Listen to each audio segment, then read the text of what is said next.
is cooking. The Rock says,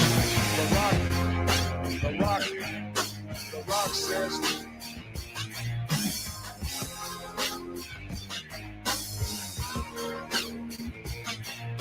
The Rock says, the Rock.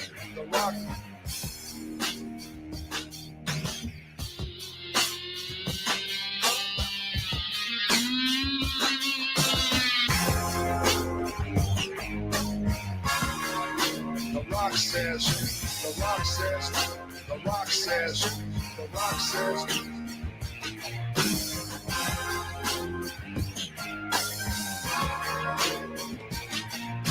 The Rock says, the Rock says.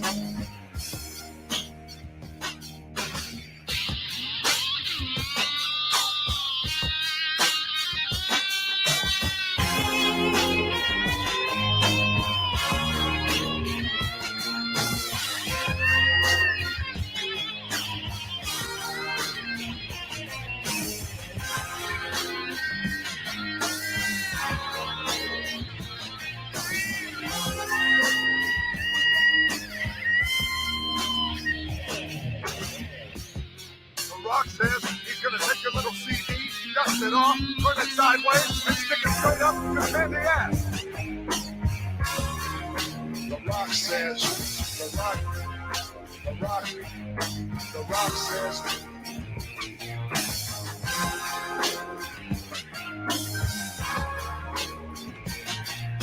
The Rock says, the Rock.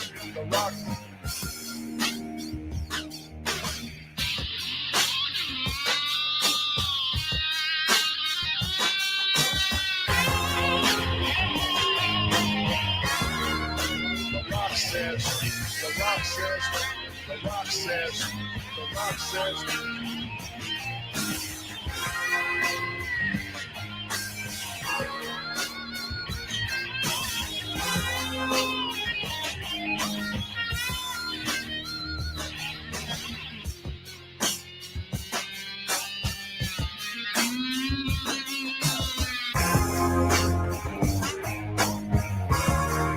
the Rock says.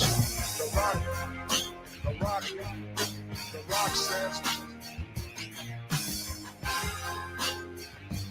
says,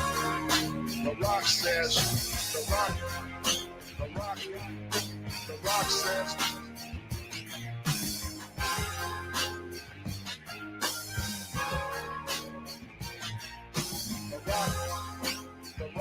The Rock.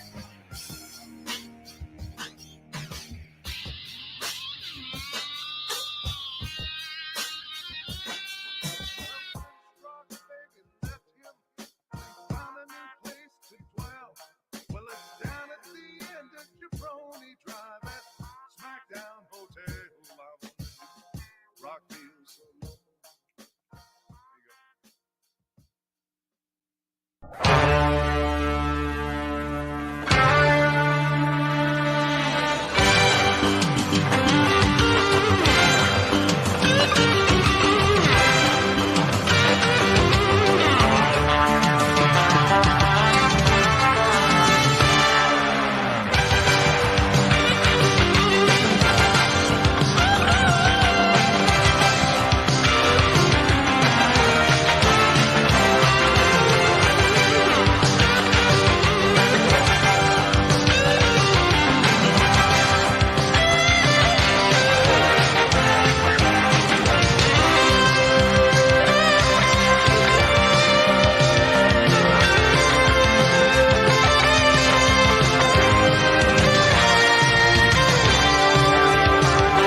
On your mark, get set.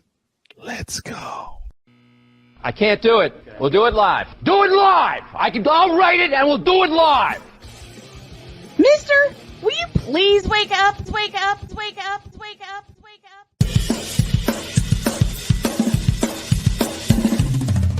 Good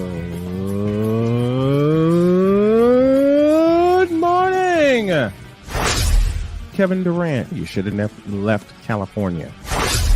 This Bronxexual upset me in having to bring this teenage idiot from Wisconsin into a sports conversation. Are you really surprised the Cowboys are giving up on Ezekiel Elliott? Whoa. Hell no!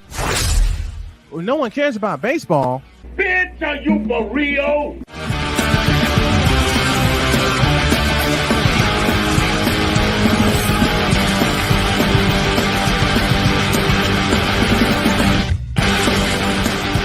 Oh, yeah! It's showtime, baby. And we honor everyone that has served on this Memorial Day. Good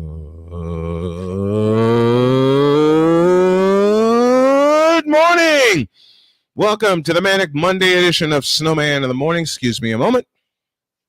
As I dropped everything I was supposed to have in front of me.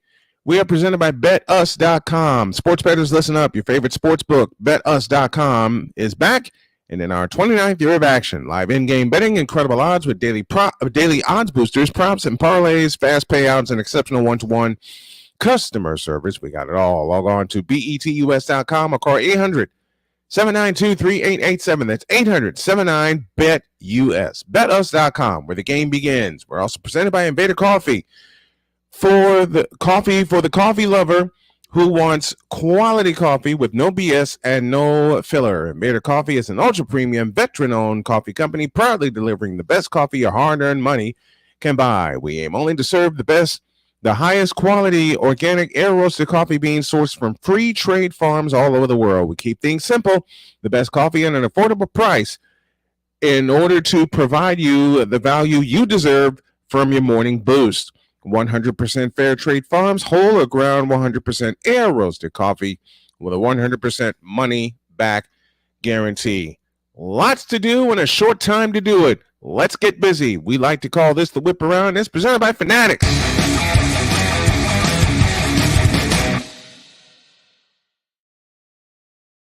And before we get to the whip around, there's a couple people that are waiting that I've asked to pinch hit this morning because my wonderful executive producer Cole Johnson sent the slate just a couple of moments ago. Have the feeling he'll join us and prepare just in case. Here's the first person I'm having to pinch hit.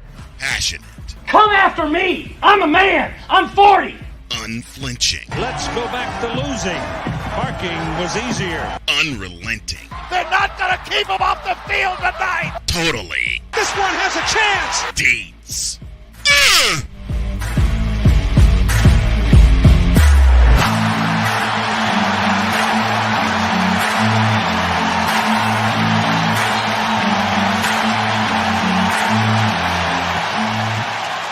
That's not just a murmur, that's a full-blown fibrillation.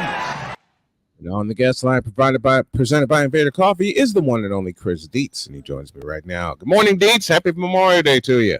Morning, Snowman. And just to before we get into the whip round, to go into what you said before, Memorial Day is not just honoring the served. It is more important than that. Memorial Day is to honor those that have made the ultimate sacrifice. Yes, it is. And, we have this discussion every year. We have it on Fifth Down. We have it on all the shows that I've been on because we have a lot of veterans on. Mm-hmm. And, we have all these days. Memorial Day is for the fallen. Veterans Day is for those that have served. And then we have Armed Forces Day, which is for the current serving. Right. So it's important to make those distinctions because everybody wants to say, oh, the veterans have 3 holidays. No, they're all 3 separate. They're all different. Yeah. So we always like to make that distinction so that we keep it in honoring who it's supposed to honor. Yep. And we are honoring those, and we are honoring the fallen today here on Memorial Day. Here's the second of our guest hosts.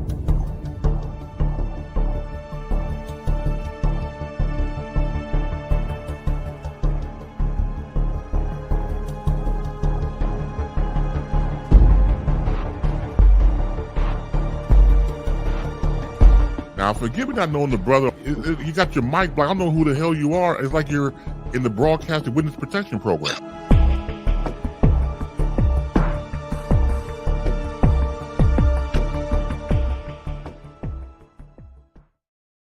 The Invader Coffee guest line welcomes the playmaker, Darnell Sollins, to the fray. What's up, my man? What's going on? You sure you're awake? Oh, I am awake. Trust me. Oh, you are.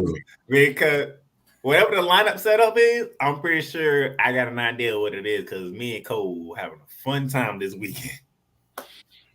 Oh, dear. And it's going to bleed in. It's going to bleed into this week. I already know it is. Oh, yeah. First of all, this is the first of the double play for the week anyway. Might need a triple play from you if all goes well. Once again, here's the whip around presented by Fanatics.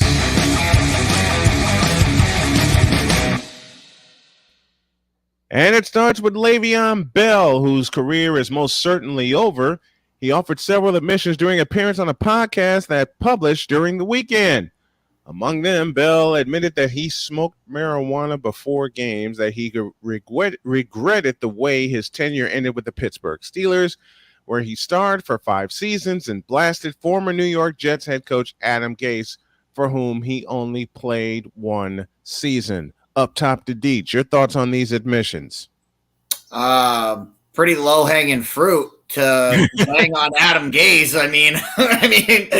We all saw what Adam Gase did. So yes. That's pretty low-hanging fruit. I mean, it's not.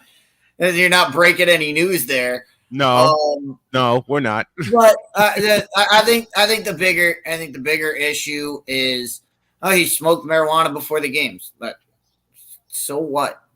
I mean, well, you know how today's you know how they think today. You know how they think that's a big admission today, and right. it's not. If you're shocked by that, if that upsets you in any way, I don't know where you've been for the last 20 years because it shouldn't. Doesn't shock me. Doesn't shock me at all. Playmaker, your thoughts?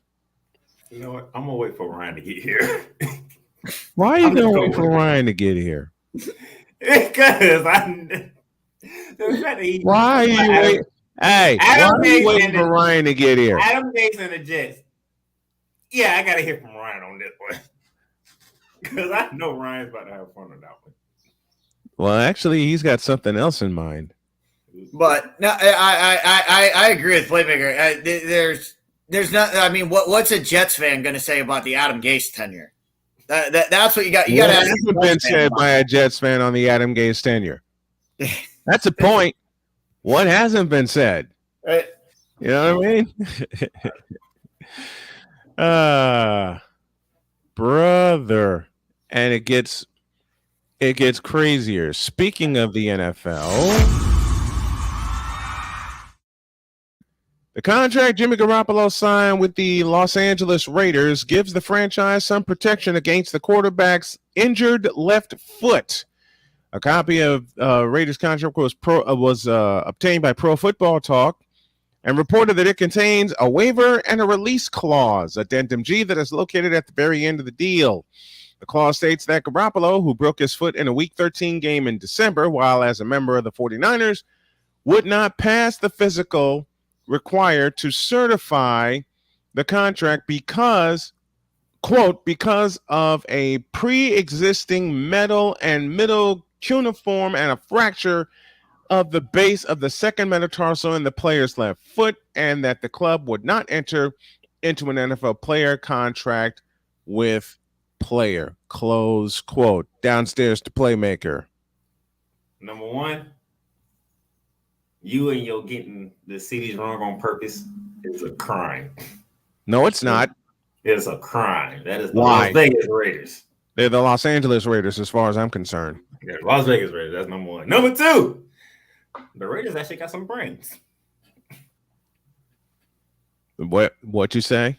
They got some brains. Because who would have ever thought to put that in a contract? You got a point there. Up top to Deets, your thoughts? My thoughts are, what does this do for the Raiders now? I mean, the Raiders built their whole offseason on getting a quarterback, and now the quarterback they have is not going to play for them. Nope. Don't they still got Jared Stidham? Jared who? Yeah, they still have Jared. Who the hell is Jared Stidham? Don't even do that, Snowman, because you already know that week that I went off, you know why I went off. I repeat my question.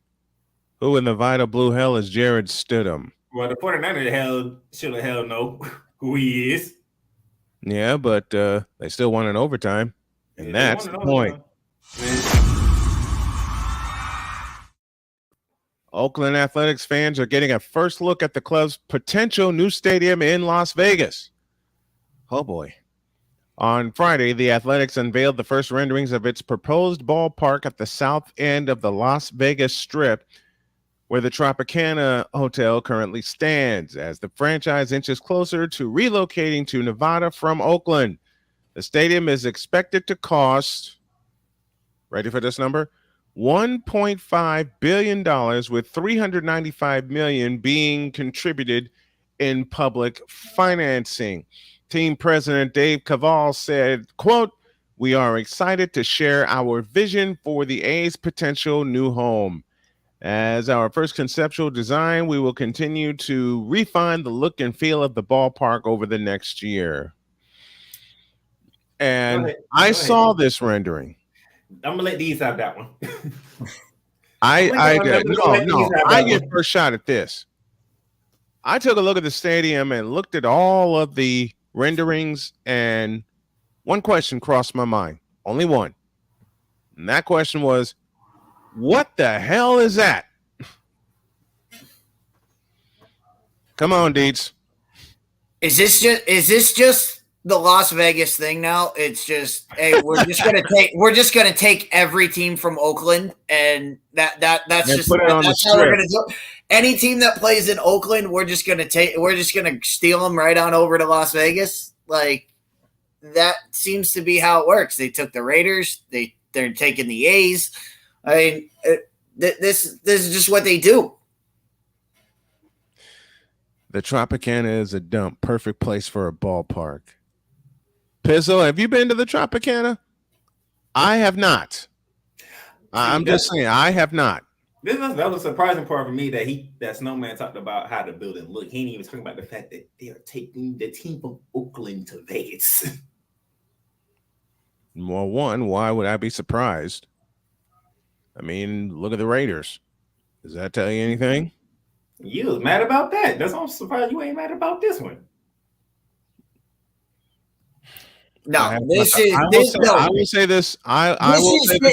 totally different, though. This is totally different because Oakland has anybody who knows the current stadium that they play in is the worst ballpark in America, and they have not done a damn thing to upgrade that facility to make it anything.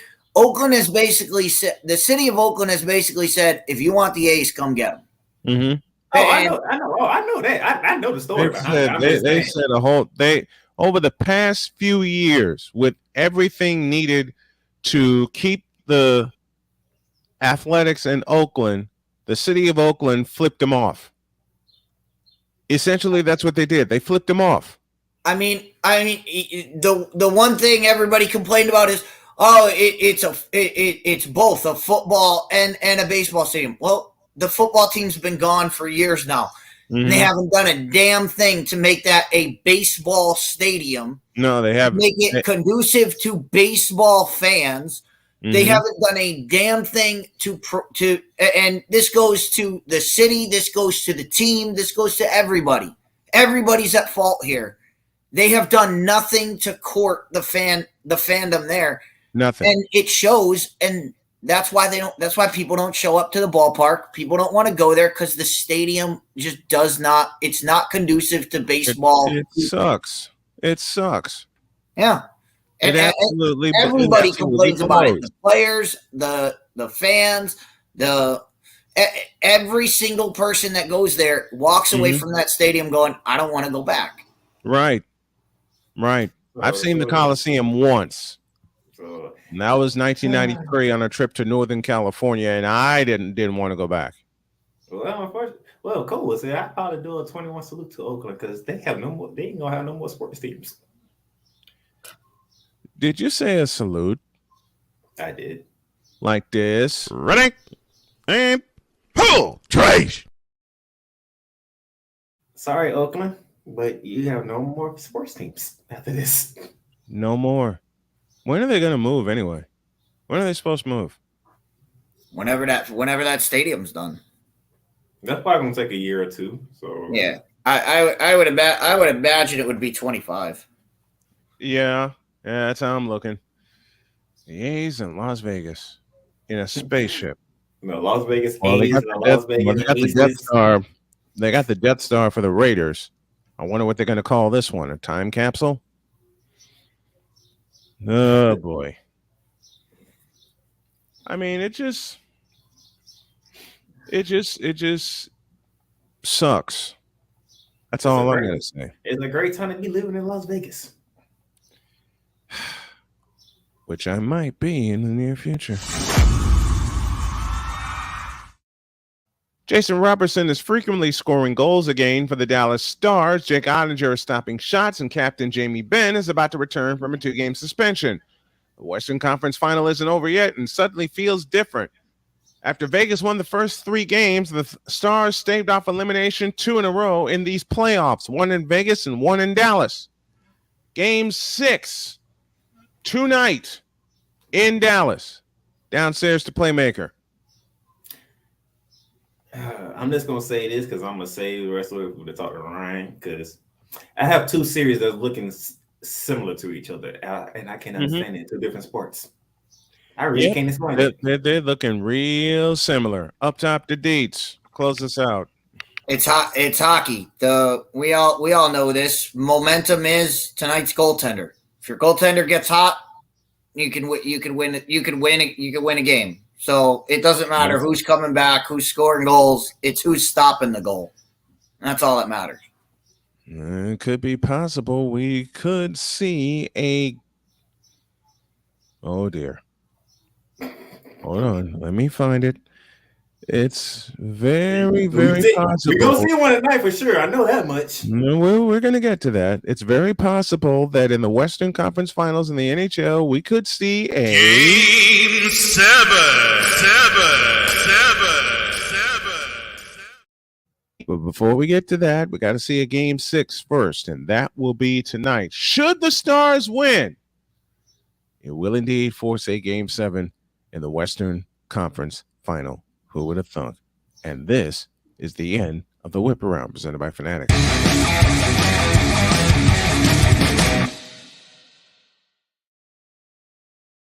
A break, and then we come back. We welcome Ryan McCoffey, who has a present for us, as I was told over the weekend.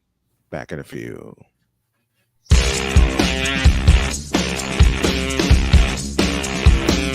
This is Snowman in the morning. I'm in another lane. I'm a different breed. I'm everything you can never be. I'm next level. Next level. Thursday nights are wrestling night on CSTV. Tune in every Thursday night at 7 p.m. Pacific to see all the amazing Next Level Pro Wrestling stars on Thursday Night Throwdown on CSTVNow.com and the CSTV app on your Roku device. Quinn. Moment of clarity. I haven't watched BET in years. KP. Drake needs to come back with another triple platinum album. E Digger. And then you have Ray J. Like, I can't stand that River Cricket. The Guru.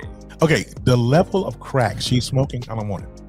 BS3 Network proudly presents the Knucklehead Chronicles podcast, where from car tips to hot topics to meep of the week, anything goes.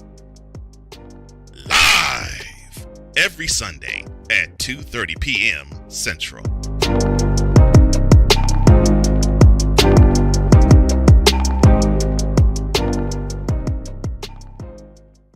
If you're the kind of person that likes to drive a lot and your car is a little bit older and out of the normal warranty, keep listening. What's going on underneath the hood of your car?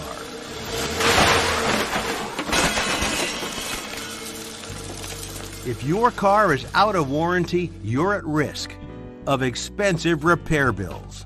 Now, for a couple of dollars a day, you can get an extended protection plan for your car. Hey, you love your car, so why not give it a little extra care? And make sure if something goes wrong, your bank account is safe.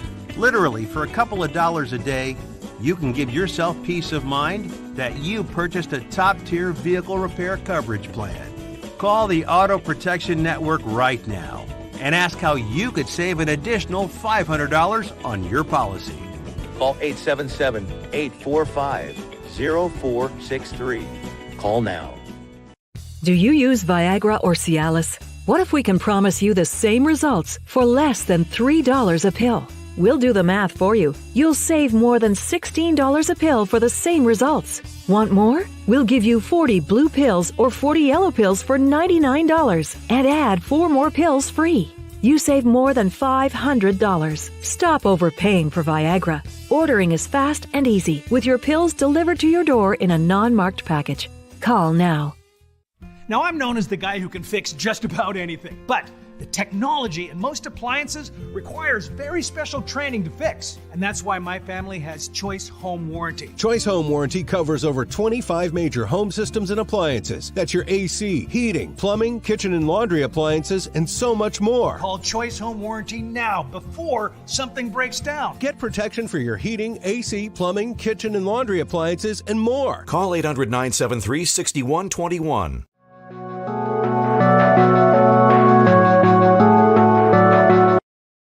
I want to do a TED Talk, but I don't have anything to talk about yet. I'm getting there. Life is for the living. We're not here that long. You can learn anything you want to learn without any money spent. What do I really enjoy? What do I really want out of life?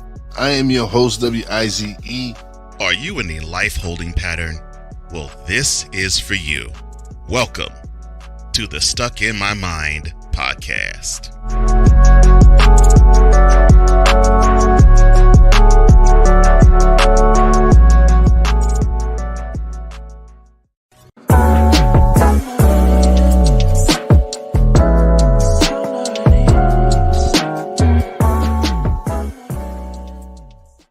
Everything Boston.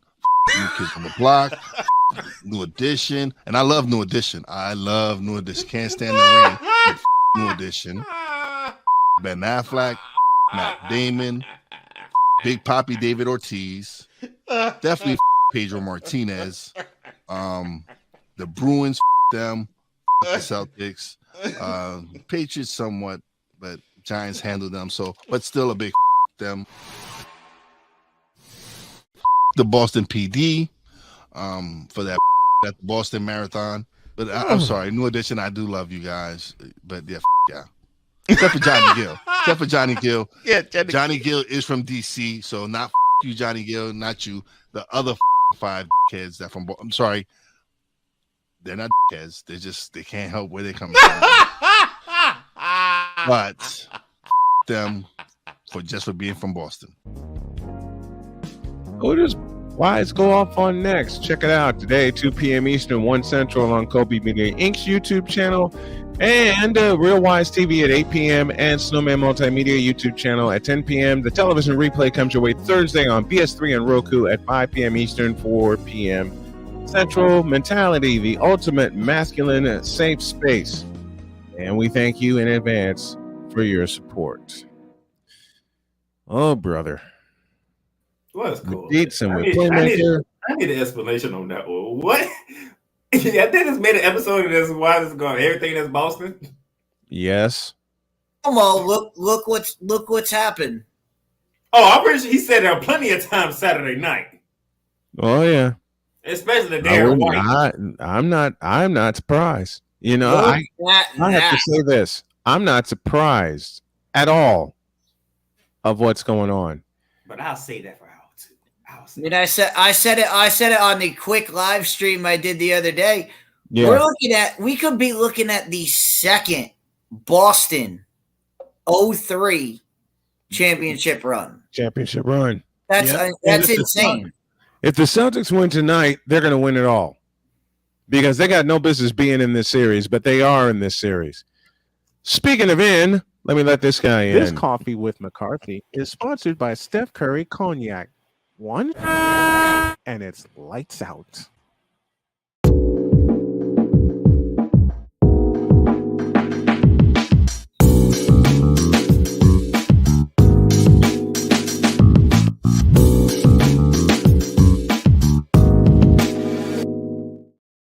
Please welcome Ryan McCarthy via the Invader Coffee guest line. What's up, my friend? Deets, why bring up the past? I'm bringing up the present. We are looking at another. No. You said I got 2004 vibes, and that triggers me. So I just want to let you know. Well, my next three words are as it's follows. It's amazing you bring that up because look. I was talking about this yesterday with a couple people. Look at what happened in Game 3. Game 3, everybody said, "Oh, look, the Celtics are getting blown out."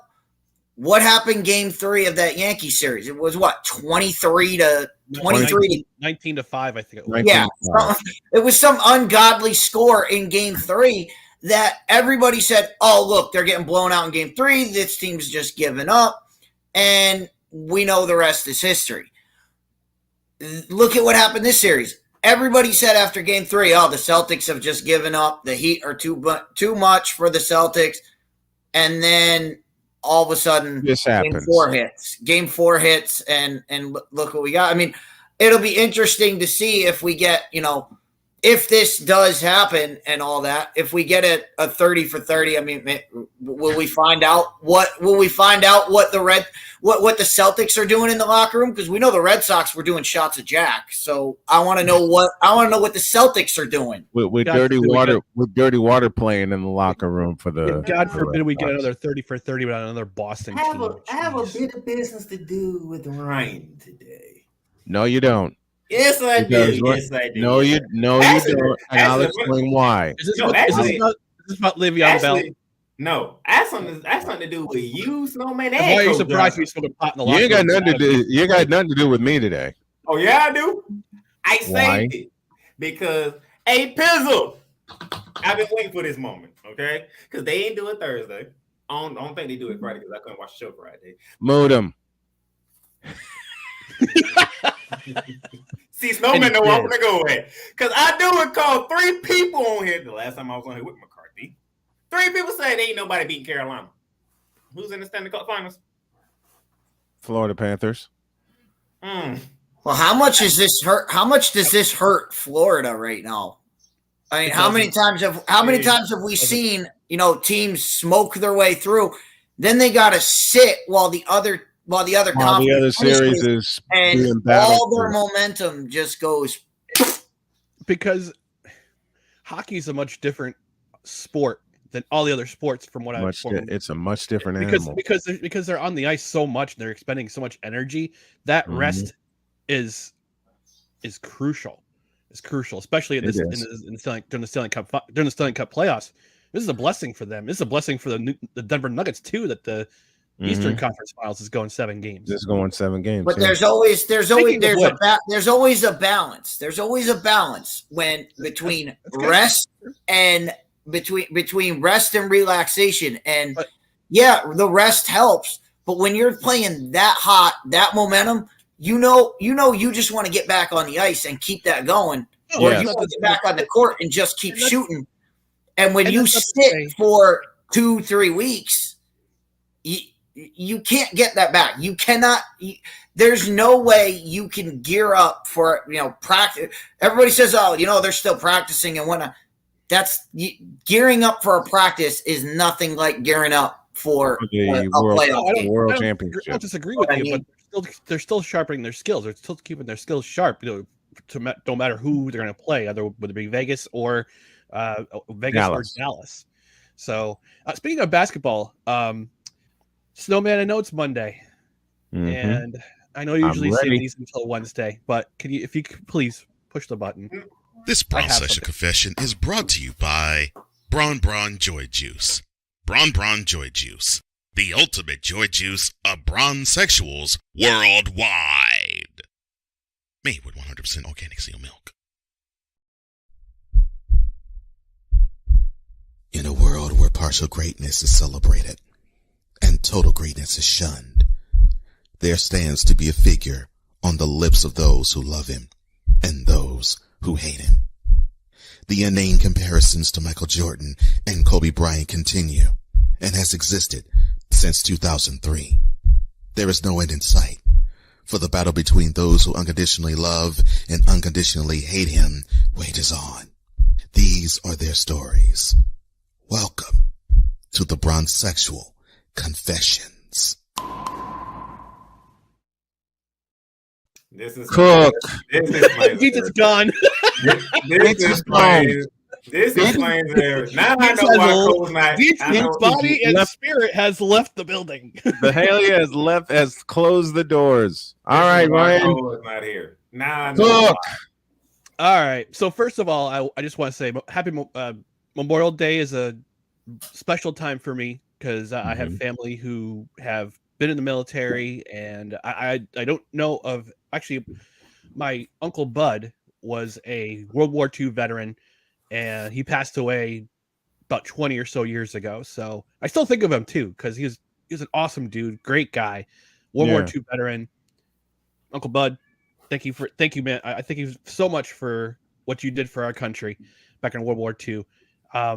Secondly, I like to do a wellness check for Ray Ray.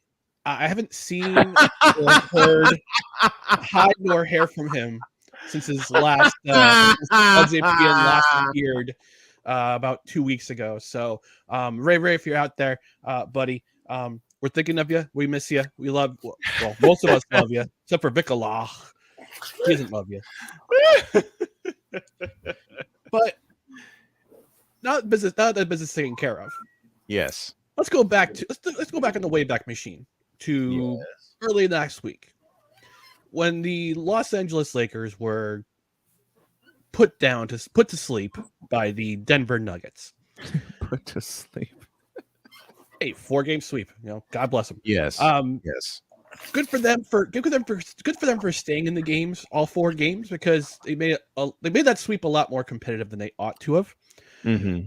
But the next day, oh jeez, did you hear about the Denver Nuggets and how big this sweep was for the Denver Nuggets, making their first NBA Finals appearance, the last of the ABA teams to make their NBA Finals appearance?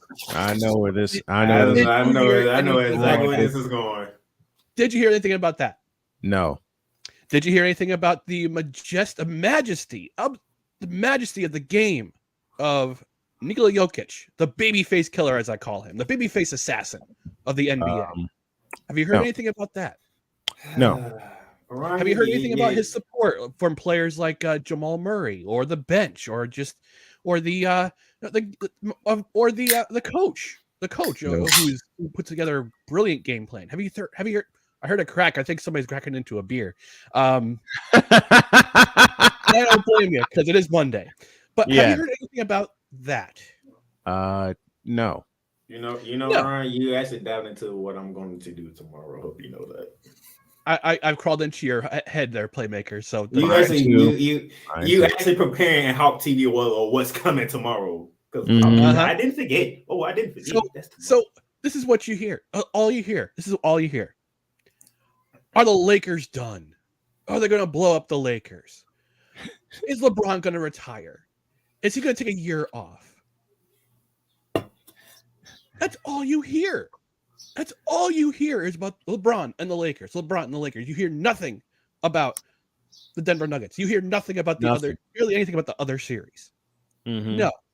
you just hear about LeBron and the Lakers, LeBron and the Lakers, LeBron and the Lakers. And it's not the Bron-sexuals' fault. It's not the Bron-sexuals' fault. They're not to blame. But yes, they are. You know, No, hold on, no, hold on, no, Snowman. no, Hold on. I'm with Ryan on Hold this on. one. I'm with Ryan on this one. You know who is to blame for enabling the Bron-sexuals? Facebook. No, the networks. ESPN. That four-letter network. Yes. All sports media. They are the enablers of this cult. Yes, it is indeed a cult. Because you don't hear any criticism. You don't hear any critique of his game. Now, granted, I'm not going to begrudge LeBron James. He's a fabulous athlete. As you said, Snowman, he's a great athlete. He's a fantastic athlete. He's been around for 20 years, broken all sorts of records. Congratulations to him. And I need to quote Playmaker here. LeBron James is the greatest scorer of all time. Yay. I'm not gonna get away from that one. No, you're not. No, you're not. I'm not getting away from that one. No, you're not. So I just want to say that I probably will never work for these networks. And good for me, because I want to keep my sanity and my moral my values. That explains all of this. Yes, buddy, I know. My cat is tag along begging for attention here. He's saying stop talking about LeBron on Monday, Ryan. That's what he's saying. Exactly. Even a cat knows it's Monday. Even my cat knows. He doesn't. Anyway, so here's what you do to stop enabling the Bron-sexuals. You turn off your television. Yeah, you turn off your television. You pay attention. You watch independent creators like myself, Snowman, Dietz, Playmaker, Wise, my friends at Belly Up Sports and Godzilla Media. You support them.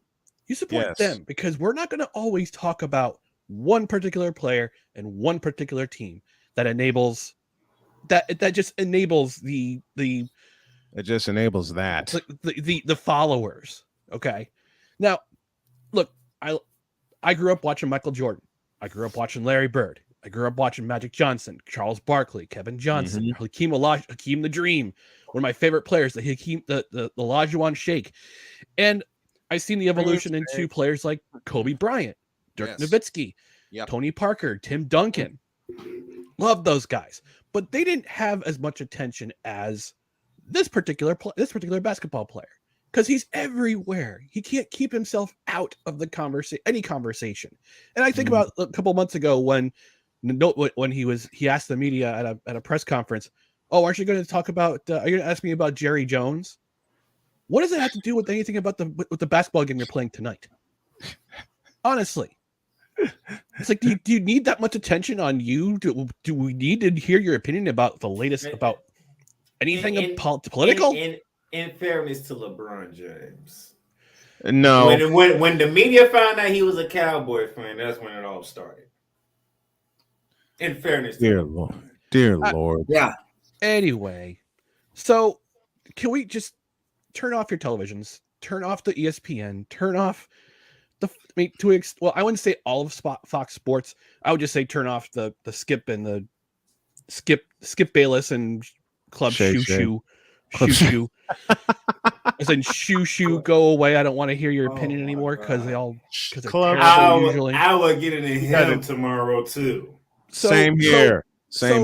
If you don't want to hear, listen, if you're like a normal person like me, normal sports fan who just wants to get away from just the constant attention this guy gets, come over to us. Come over to Snowman Multimedia. Come over to Belly Up Sports. Come over to Godzilla Media. Watch my show. We barely talk about basketball. We barely talk about this particular athlete. This thing. And I know I've been cussing. I've been cussing on a Monday. I apologize, but I just had to get this out. So ESPN, Fox Sports, Club Shoo. Get out of my face, you thirsty heifers. By the way, no credentials required. Tuesday night at 8 p.m. on our YouTube channel and Facebook. Because Ryan, I want you to do this one. Because always remember. Yes, LeBron, it is you. It's always been you. Now close it out right. Get out my face, you thirsty heifers. In a world where partial greatness is celebrated and total greatness is shunned. That's my fault. Ready? And pull. Trash. This is why Cole is the executive producer, not I. Try False again. start. False start. False. Snowman. I'll eat the 5-yard 5 penalty. yards. First down. Yep, I'll eat the 5 yards. And I'll also say this for Ryan and everyone in the chat. Get out of my face, you thirsty bitches. In a world where logic and sense flies completely out the window, while purple and yellow glasses are donned, rises a figure who encourages ridiculous, undying loyalty. Good Lord, I'm about to throw up. This has been yet another installment of The Bronsexual Confessions. You're welcome. Thank you. Now, about Le'Veon Bell. Here we go. So now you're gonna wait. Before you get to Le'Veon Bell, let me tie a bow on. Let me tag on to what Ryan was just saying. Yes. Because this is what we have been talking about. This is what I have come on Snowman, and I've come on and talk about media. This is what the media does. The media. You Ryan, you mentioned all of those guys: Bird, Jordan, Olajuwon.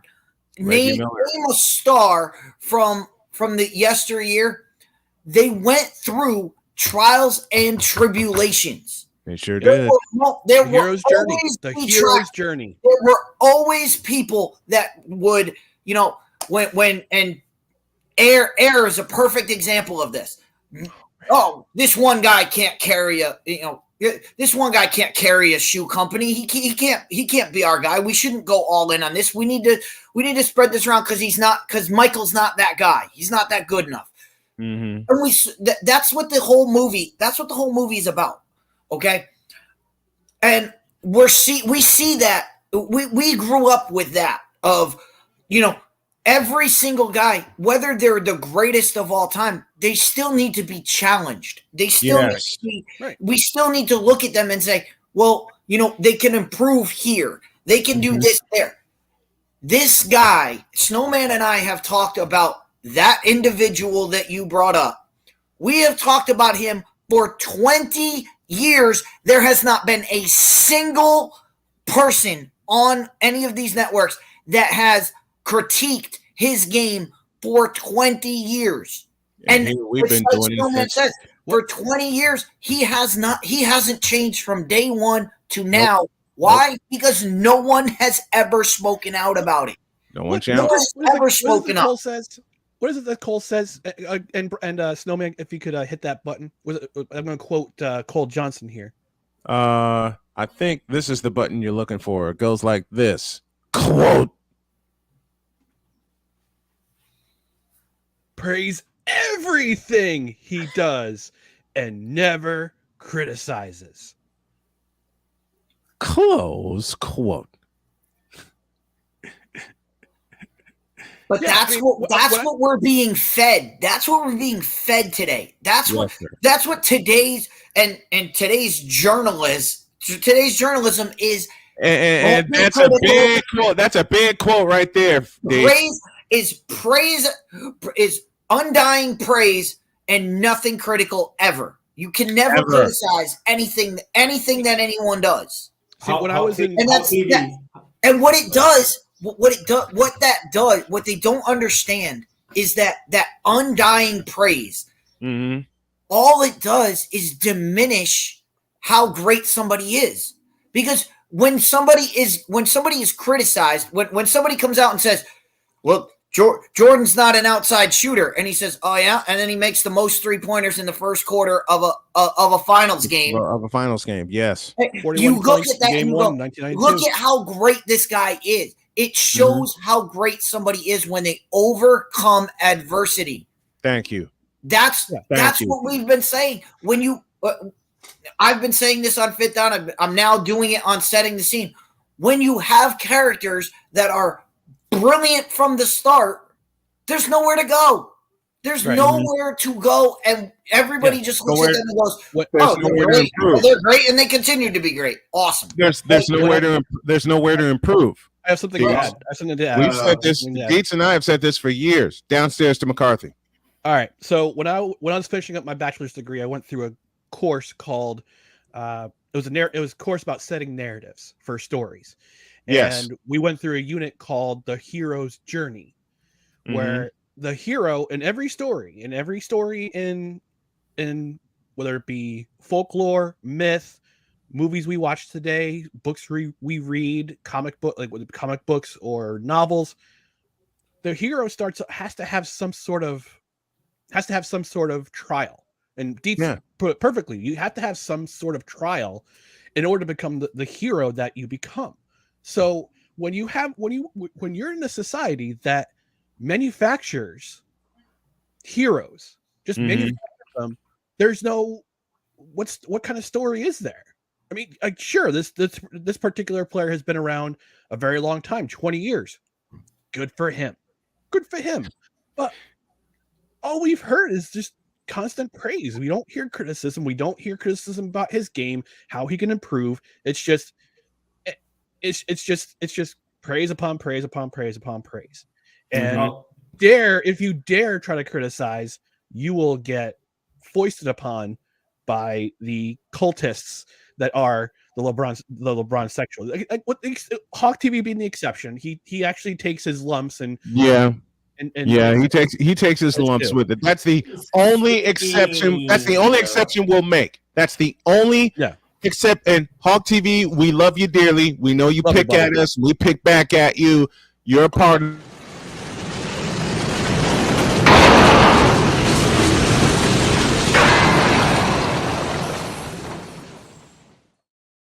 I know who's here. I know who's here. Who's here? I know who's here. Damn it, Cole. Speaking of Hawk TV, Hawk says it best. Hold on. I got some homework for you, Hawk TV. I need to gather all your friends, all your LA friends, all your LeBron friends. Grab them all. Bring them to Snowman in the morning tomorrow. Because if you don't, by the fact that I couldn't show up last week, that I wasn't gonna be ready for y'all. Tomorrow.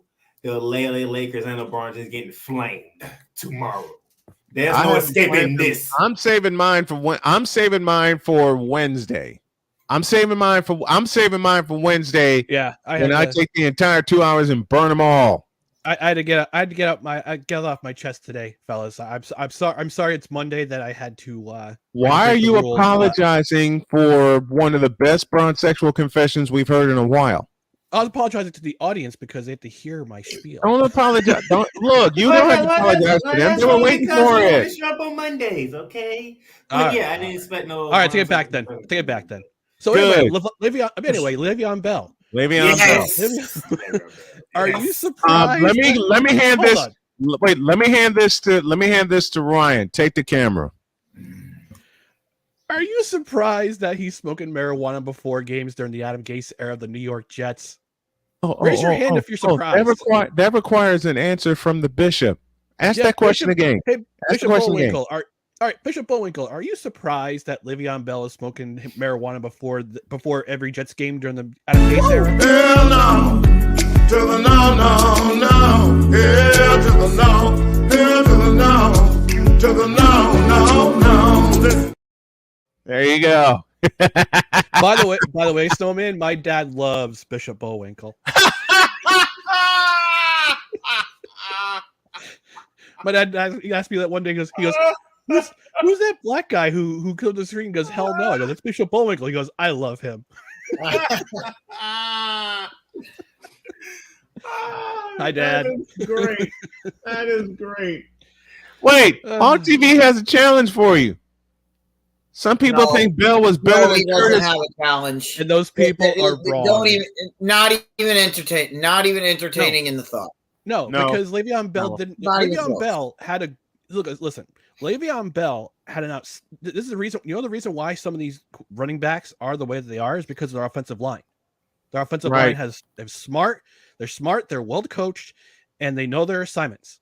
Right. That's why Curtis Martin had all those great years with the Jets because his offensive line, Kevin Mawai, Jason Fabini, all those guys. Kevin Mawai. Yeah, Kevin Mawai was my favorite, man. I wore when I played flag football. I wore especially Kevin Mawai. I wore number 68 because he was my favorite offensive lineman. I love Kevin Mawai. He's a great guy. But yeah, it had all and Le'Veon Bell and in Pittsburgh had a great offensive line in front of him. Unfortunately, when he got to the Jets, they did not build an offensive line worthy of having a running attack like they had with Curtis Martin. They sure didn't. So, but yeah, I'm not surprised that Le'Veon Bell said, "Yeah, I smoked some ganja before football games." I'm not surprised that he did it during the Adam Gase era because let's be honest, Adam Gase. Which Jets fan wasn't getting stoned or drunk before every Adam Gase? It's Adam Gase for God. It's Adam Gase for God's sakes. I mean, even A Pizzle will agree. It was 2019. He's not a good coach. It was 2019. Yep. Y'all lost to the Dolphins. Okay. Move this back. Y'all lost to the Dolphins. Okay, a team that was trying to suck, actively trying to lose, actively trying to tank. Actively trying to lose. So based on what Ryan said, okay, you're telling me the Jets fan base was all pretty much acting like Adam Gase. Yes. Adam Goss. We made Deets leave the building again. So everybody was gazing. Okay. We made Deets leave the building again. I had to grab something off screen. That's okay. I think Deets checked off another box that he had on his list. Hey, you guys are. This is Monday. This is Memorial Day Monday. It's Bloody Mary time. It's Memorial Day Monday. It's a manic Monday. The parade is about to start right in front of my house. It's a manic Monday. That's what that is. That's what today is. It's a manic Monday, a manic Memorial Day Monday where we honor the fallen with some entertainment and keep all the memories alive. I've lost a few family members. Cole gonna get me for this, but Ryan, how's that quarterback doing down up there in New Jersey right now? How's that quarterback doing right now? I'm not saying a word. Who's Zach Wilson? He's fine right in the bench. I don't think he's talking about Zach Wilson. Chris Trebler. He's doing pretty good. He's wearing that fur coat around the building. I don't think that's the one he's talking about either. You didn't know Joe Namath? No, but no, that's not who I'm talking about. But this is based on the 2019 Grey Cup parade. That's why I went stupid. There. I love you. I love you for that. I love you for that. By the way, Snowman, we gonna do some CFL coverage this year. Oh hell yeah! Yeah. Kicking off next week. I know the quarterback that Playmaker was referring to, Tim Boyle.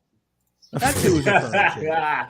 No, because one of my favorite media personalities outside Stephen A. Smith is Mike Greenberg, and Mike Greenberg's on theirs lately. So I need to know how's that quarterback up there doing before Mike Greenberg is what? Mike Greenberg is what? Besides Stephen A. Smith, I like Mike Greenberg next. I love Greeny. Greany's he's kind of losing it right now. Just trying to make sure that. Okay, I'm going to say something that's going to infuriate Playmaker, and he's probably going to flame me tomorrow. But Stephen A. Smith to this point.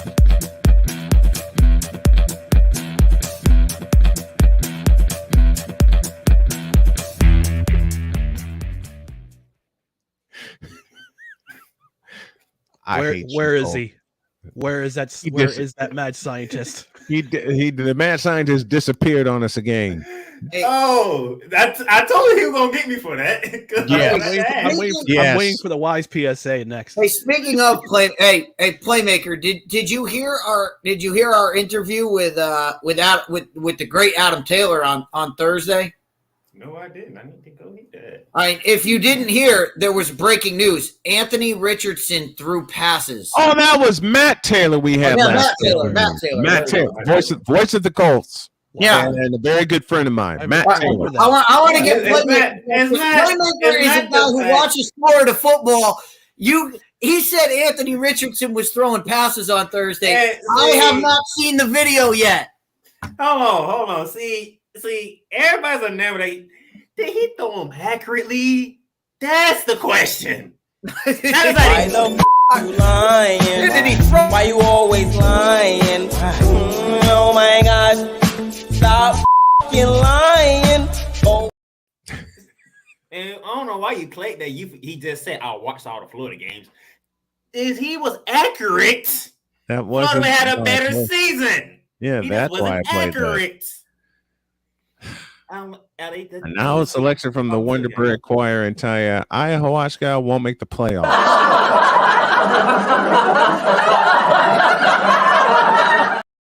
Now, Snowman. Let's see, Ryan, why do you want to throw darts at me? You gonna have Ryan come up here drunk. I'm keeping that receipt, Snowman. Huh? You gonna have Ryan up here drunk if that happens. He gonna come on home in the morning drunk if that happens. He's gonna be full of caffeine first. I'll be full of caffeine and probably liquor. Dom Perignon. Dom Perry. If that happens, and my next two words are the following: "You fool!" And I will happily play that if I'm wrong. I will happily play that against myself if I'm wrong. Oh, and Wise, I think you look. I'm a fool. I don't care. Hey, Wise, I think you were looking for this. Following is a public service announcement from Wise El Jefe. Boston. This has been a public service announcement from Wise El Jefe. I'm Ryan McCarthy, and I approve this message. There you go. Wait, let me do it again. Let me do it again. Following is a public service announcement from Wise El Jefe. Boston. This has been a public service announcement from Wise El Jefe. I'm Ryan McCarthy, and I approve this message. Did you see that? I know Cole listening. When I said this, you fool, about the Jets making the playoffs, did you see the look on Ryan's face? He just turned his head. There was a smirk, and he was like, "I'm a fool." Been a fool for over 40 years. I'm sorry. I'm just going to say this now. I don't even know what's going to happen on the next Mentality episode, but I'm pretty sure Carl already know. Whatever happens, it's going to be a lot of F-Boston's coming. Good or bad, it's coming. No, I know it's coming. Did I ever tell you guys how I became a Jets fan? How?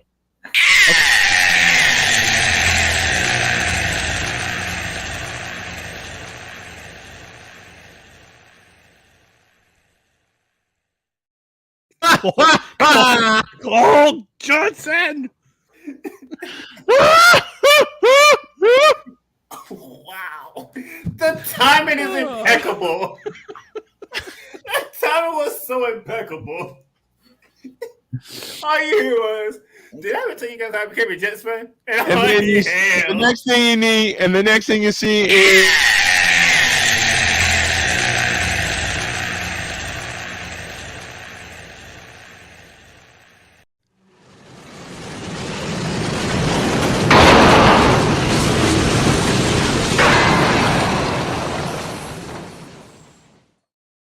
A short break and we'll stay off the rails. This is Snowman in the Morning with Cole Johnson. I will keep coming in just a moment.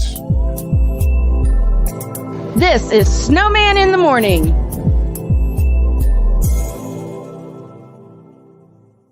Here's an important message from the Diabetes Solution Center. Do you like pricking your fingers to test your blood sugar levels? No one does, but it's important to maintain your health. And now, by wearing a small remote device called a continuous glucose monitor, or CGM, you don't need to prick your fingers anymore. It's easy to use and helps you make more accurate diabetes treatment decisions.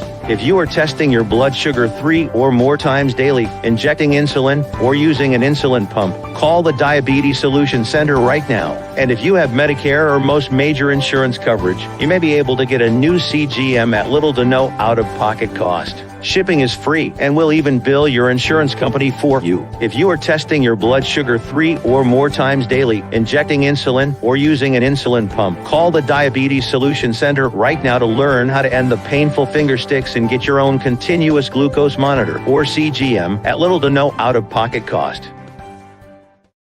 That's why we here on this platform. Marriage, a loving splendor, a daily grind.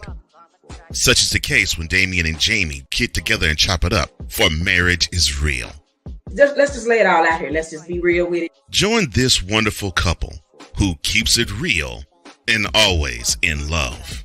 BS3 Network proudly presents Marriage is Real, where love is the only thing that matters. Live every Tuesday at 8:30 Central.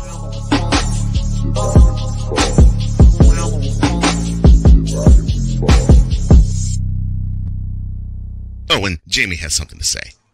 Deuces and trays. Time for hour 2 of this spectacular. Ryan McCoffey now joins us this morning. That's what you need to do to beat Josh Allen. You need to make him uncomfortable. Hour 2, time for some Spivey notes. And here's Jay. Well, I know he's only in his 3rd year, but they're just wasting Justin Herbert. Hour 2, the hardest working content creator I know, the playmaker. Hey, LeBron James, the greatest scorer of all time. Hey. Hour 2, the one, the only Christopher Dietz. They rewarded Ohio State for not playing, and they punished USC for playing. Hour 2, Sam Shady. Oh man, it's been a roller coaster ride if you were a Philadelphia Stars fan. Hour 2, that's Big Ben, the man in charge of the BS3 network. And if I see Kurt 2 Chainz Cousins out. Hour 2, Chris Bay's joining us. Oh my God, oh, this game. Oh, way to go, Sammy. Hour 2, was El Jefe. Oh man, I thought I missed it. What in the all types of blue hell? Time for hour 2 of this spectacular, and it starts right now.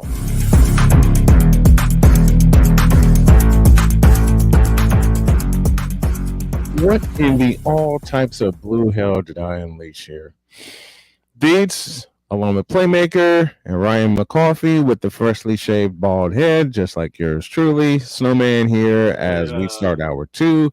With the mad scientist in the background. Don't forget that the mad scientist in the background. Oh, I know. I don't even have to introduce him because he's going to do something that will throw us off track again, like when Ryan started to say and explain to us how he became a Jets fan. Matter of fact, what we're gonna go around the horn and explain how we became fans of the teams we became a fan of, and McCoffey goes first. All right. As a promise, I won't push any buttons. Cole, don't you push any buttons either. You'll get the fighting Irish. Oh no. So anyway. As soon as you say that, as soon as I say that, he's gonna throw something at me. All right. So for Yankee. Son of a biscuit. Son of a motherless goat. Yankees, my grandfather. Simple. My grandfather was a Yankees fan, so I became a Yankees fan. Yeah. New Jersey Devils. I was born in New Jersey, originally from New Jersey. Okay. So they became my hockey team. The Jets. This is the one we're waiting for. Kermit the Frog. Moan him. I'll explain. Please do. So when I was 4 years old, that's when I started getting into football, and I just happened to see that the New York Jets. My favorite color was green, and at the time when I was 4 years old, Kermit the Frog, my favorite Muppet, it was green. Yep. Although originally he was orange, but then they changed him to green. He was. So anyway, I look at the TV and I see the New York Jets are playing a football game, and they wore green. So Kermit the Frog be my favorite Muppet. He was green. Green was my favorite color. So therefore, the New York Jets became my favorite football team because Moaning! Because I wore the color green.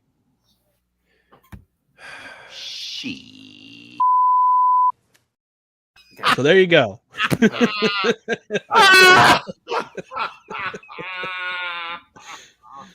Muppet. A Muppet. A The Muppet. Muppets.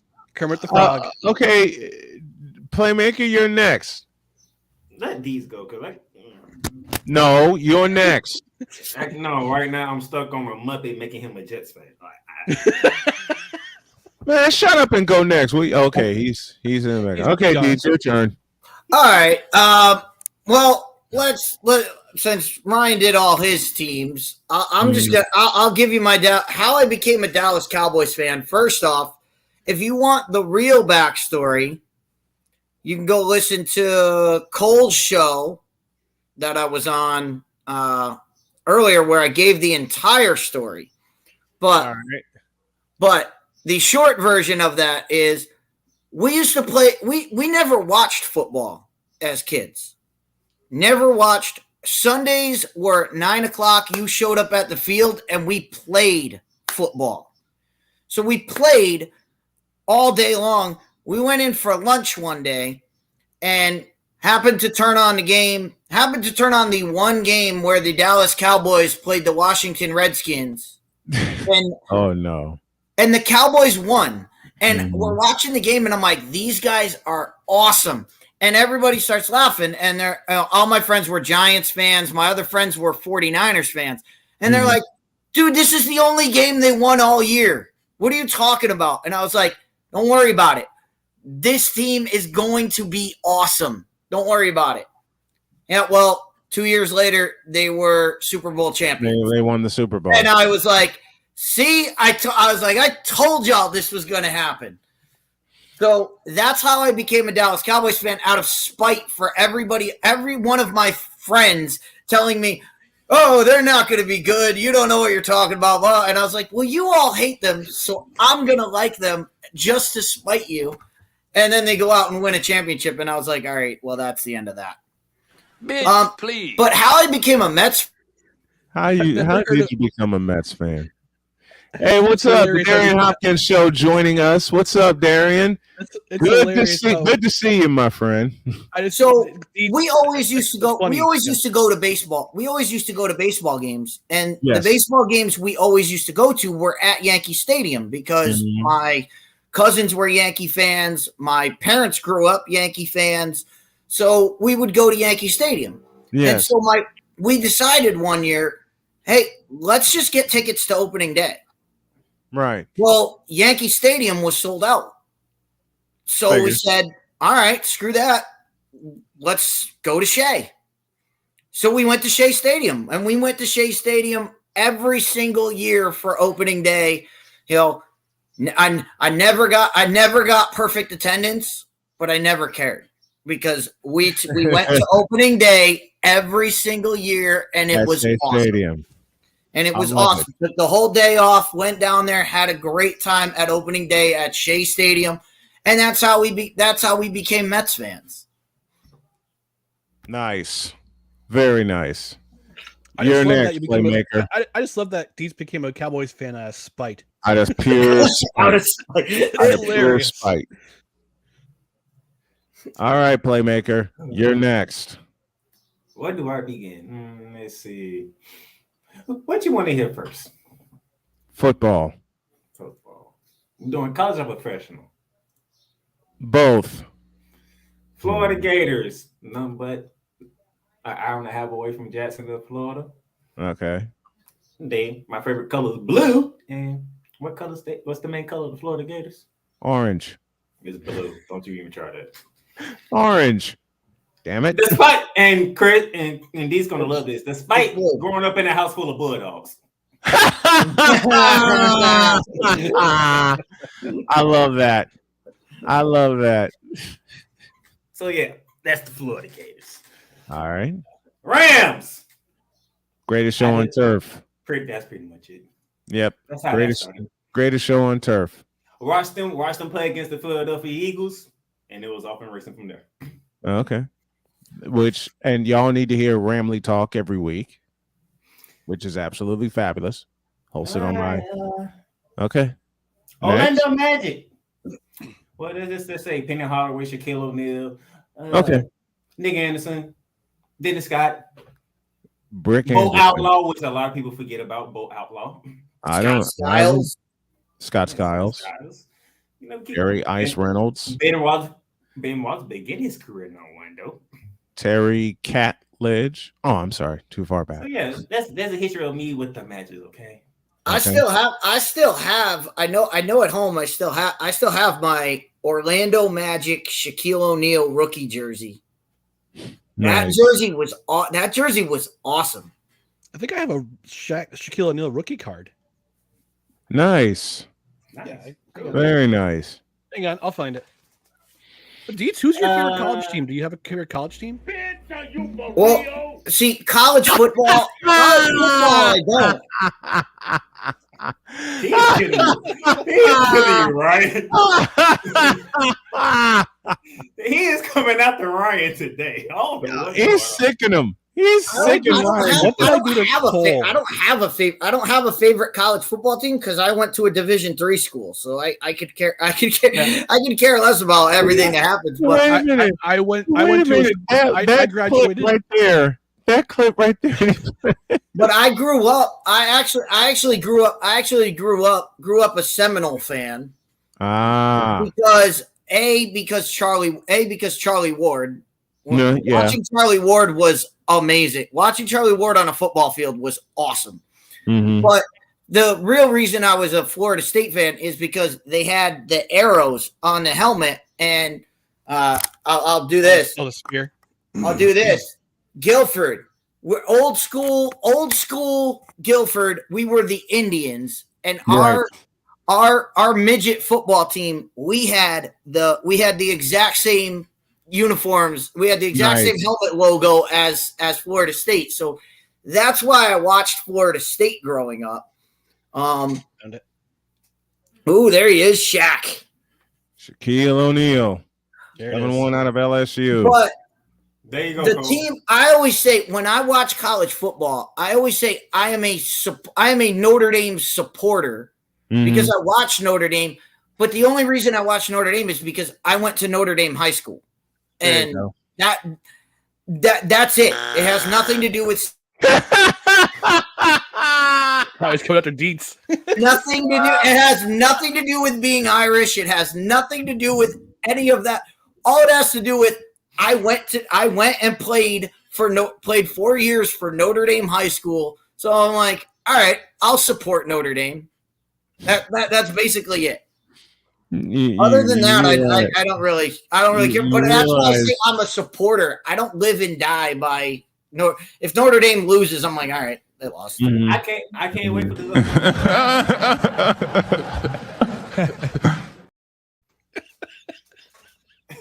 Cole is on one. Cole's ruthless. Damn you, Cole! Cole is on one. Oh boy! But speaking of college football, that's why this football season on Saturdays we're not going to be picking the same games. We're not going to be watching the same teams every time. Snowman and I are going to pick what game interests us the most and what game we can have fun with the most. And that's what's going to make that presentation that much better. Yeah, and we actually know what we're doing. Is that you're not gonna get the one-sided view of the dogs are moving the ball, the dogs are making the tackles, the dogs are doing this. And what's the other team? Is there another team playing? And that's in tribute to Scott Howard, the current voice of the Georgia Bulldogs.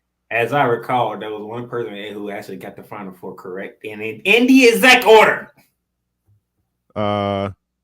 He's not here. He said that was me.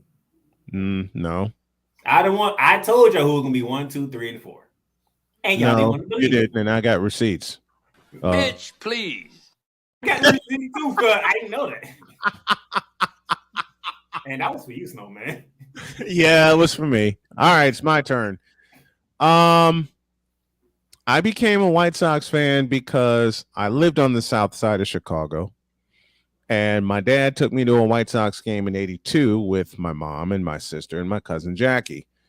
While the girls were busy fiddling around doing everything else, Dad and I sat and watched the game. They were playing the California Angels, and we lost that game 4-2. By the 7th inning, Mom wanted to leave, but we stayed until the bitter end, watched them lose because they led 4-0, and then we got a couple runs in the 7th. At the time, my favorite slugger was Greg Luzinski, former Philly, and I became a Sox fan. I became a White Sox fan since then. And Lord knows I got Cubdom experiences up and out the ass because I lived with a couple of Cub fans for years. Let me ask the question that everybody is actually thinking, Snowman. Go. Everybody know you from Chicago. Yes. What they want to know is how in the hell you became a Warriors fan. We already know how you became a 49ers fan because you said it so many times like you became a Niners fan. I'm getting to that. Became a 49ers fan because of the catch, Montana to Clark. Now I have 3 teams that I religiously follow in the NBA. Chicago Bulls, is from Chicago. San Antonio Spurs, because I have a tie with their broadcast team. And to answer you,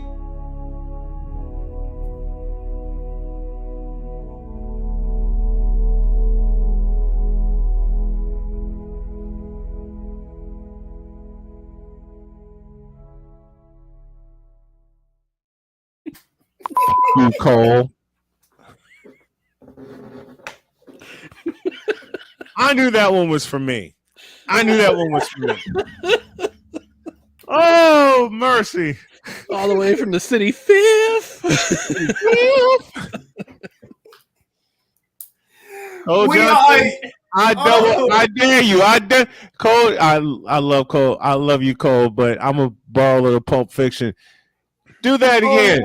That again. I dare you. I double dare you. Do that again. Oh, Lord. Where was it? Okay. I became a Warrior fan first in 91. You had to get my attention on that one. I think he got everybody's attention with that. No, I think he wanted my attention on that one. Because he know Wednesdays, I disappear from Wednesdays. You're not disappearing this Wednesday. Oh, look at Hawk TV. He says, please don't. Oh my goodness. We are eulogizing the Lakers Wednesday. Well, Cole already did, but we're going to do it for the entirety of the show on Wednesday. No. Cole no, it wasn't Cole. It was Passa Bishop Cardinal. Whatever his name is. Bishop Aloysius Jenkins. Oh my gosh. Oh my goodness. We're gonna have a set. Oh no. Oh no. And we're eulogizing all the Laker fans who thought the series would somehow reverse itself and come back and go to a Game 7.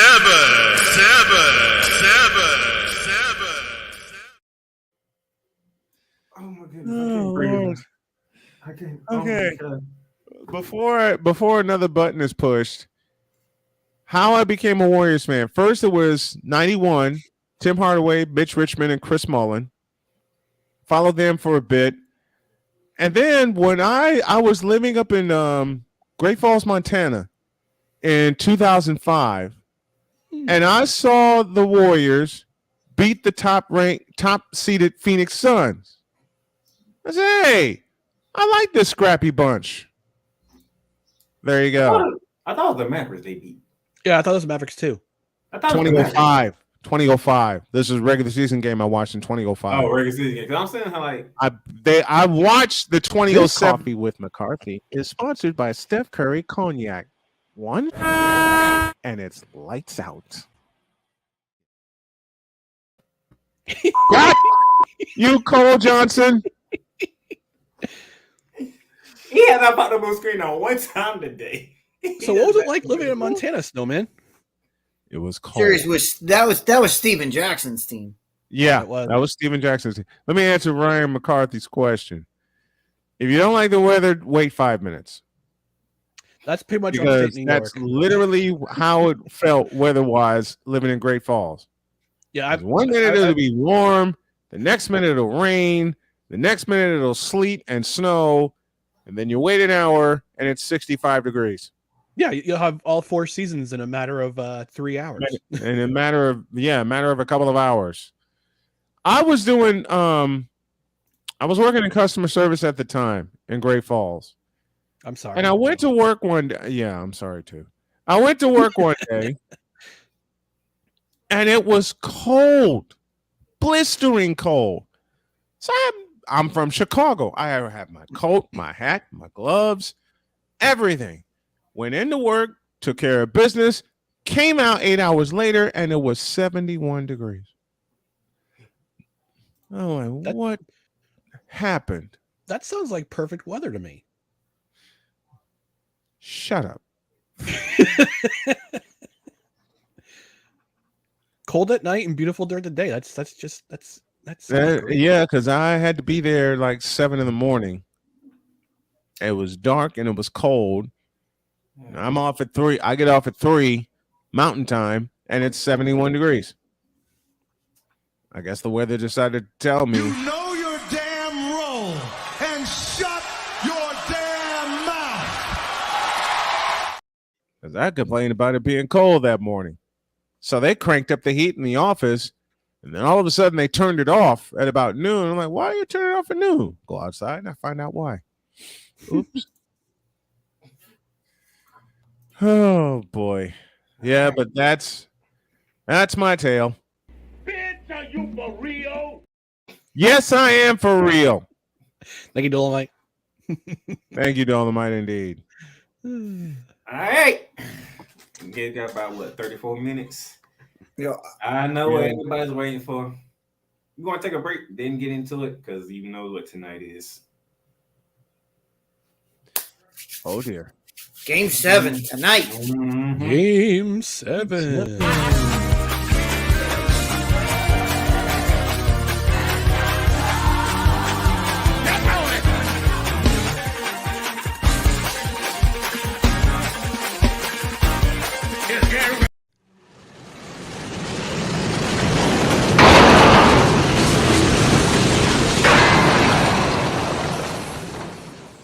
Cause we take this job so serious. The f is that?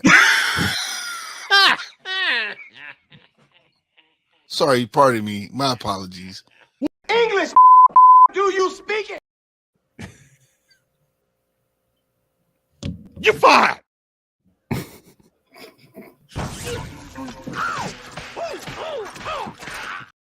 That's what Snowman's going to do to Cole after this. I'm too busy laughing. I know. I'm getting too old for this. That applies.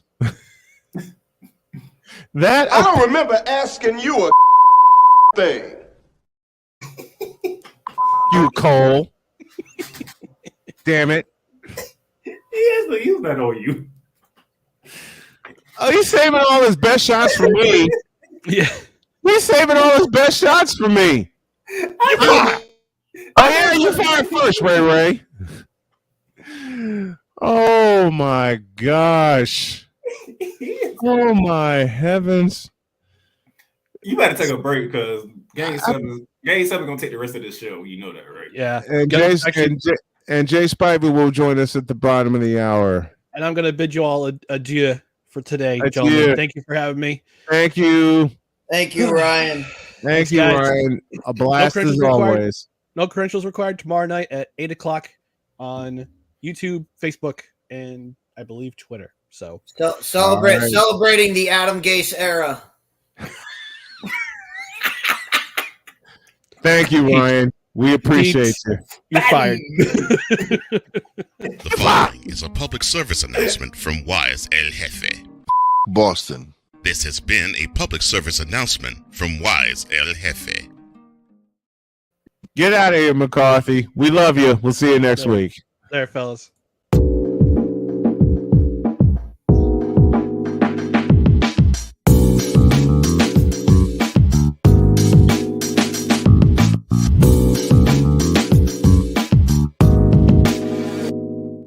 This moment of bronze sexual stupidity is brought to you by Hooked on Bronix. When you start talking like an idiotic bronzexual, Hooked on Bronix can set you right. Call 1-800-YO-KANG.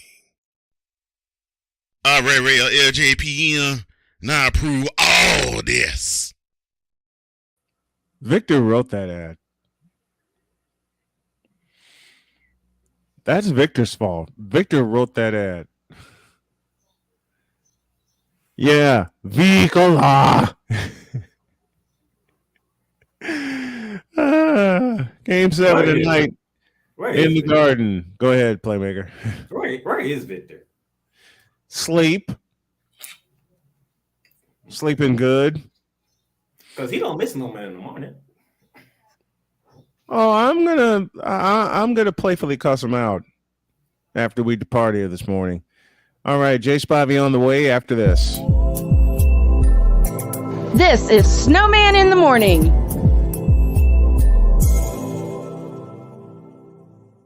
Here's an important message from the Diabetes Solution Center. Do you like pricking your fingers to test your blood sugar levels? No one does, but it's important to maintain your health. And now, by wearing a small remote device called a continuous glucose monitor, or CGM, you don't need to prick your fingers anymore. It's easy to use and helps you make more accurate diabetes treatment decisions. If you are testing your blood sugar 3 or more times daily, injecting insulin, or using an insulin pump, call the Diabetes Solution Center right now. And if you have Medicare or most major insurance coverage, you may be able to get a new CGM at little to no out-of-pocket cost. Shipping is free, and we'll even bill your insurance company for you. If you are testing your blood sugar 3 or more times daily, injecting insulin, or using an insulin pump, call the Diabetes Solution Center right now to learn how to end the painful finger sticks and get your own continuous glucose monitor, or CGM, at little to no out-of-pocket cost.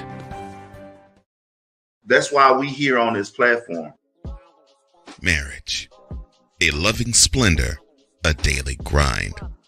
Such is the case when Damien and Jamie get together and chop it up, for marriage is real. Let's just lay it all out here. Let's just be real with it. Join this wonderful couple who keeps it real and always in love. BS3 Network proudly presents Marriage is Real, where love is the only thing that matters. Live every Tuesday at 8:30 Central.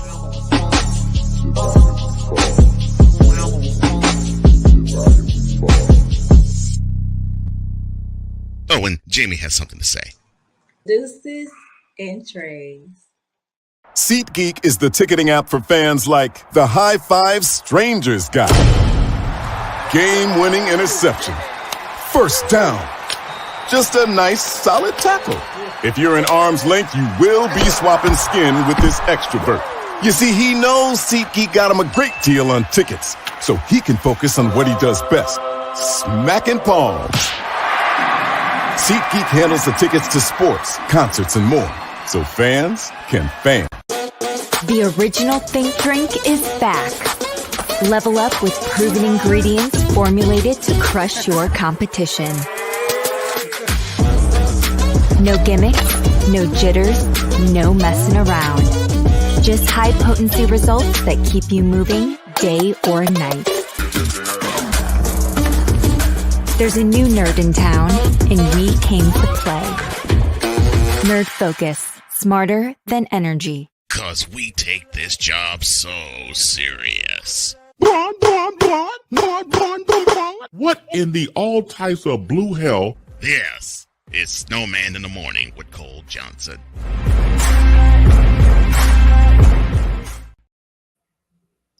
Two of the most wonderful words in sports. Game 7.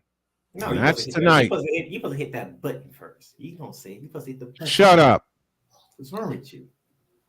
Nothing's wrong with me. I said it. Game 7.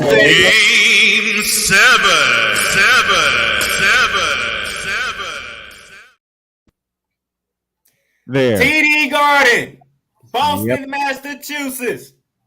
The new Boston Garden.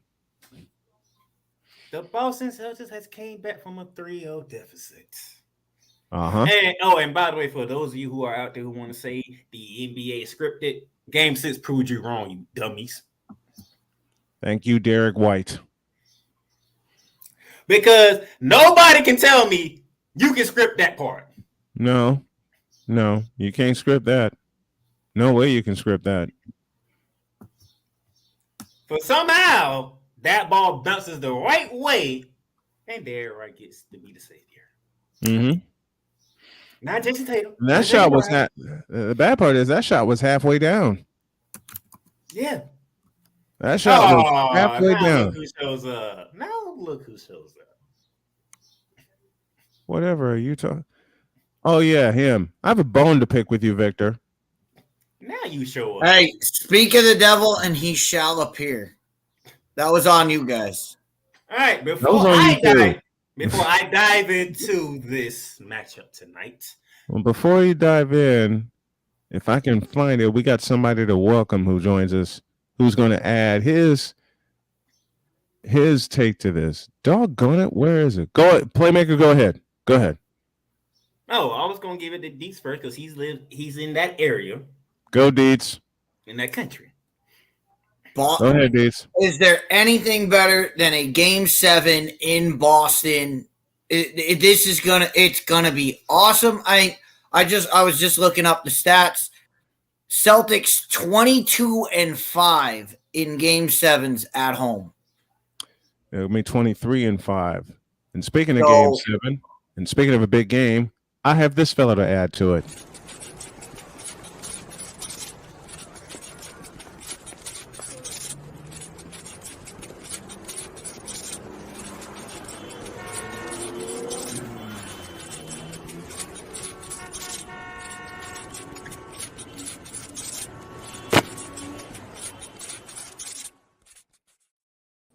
Jay Spivey joins us to talk game number 7, Celtics and Heat.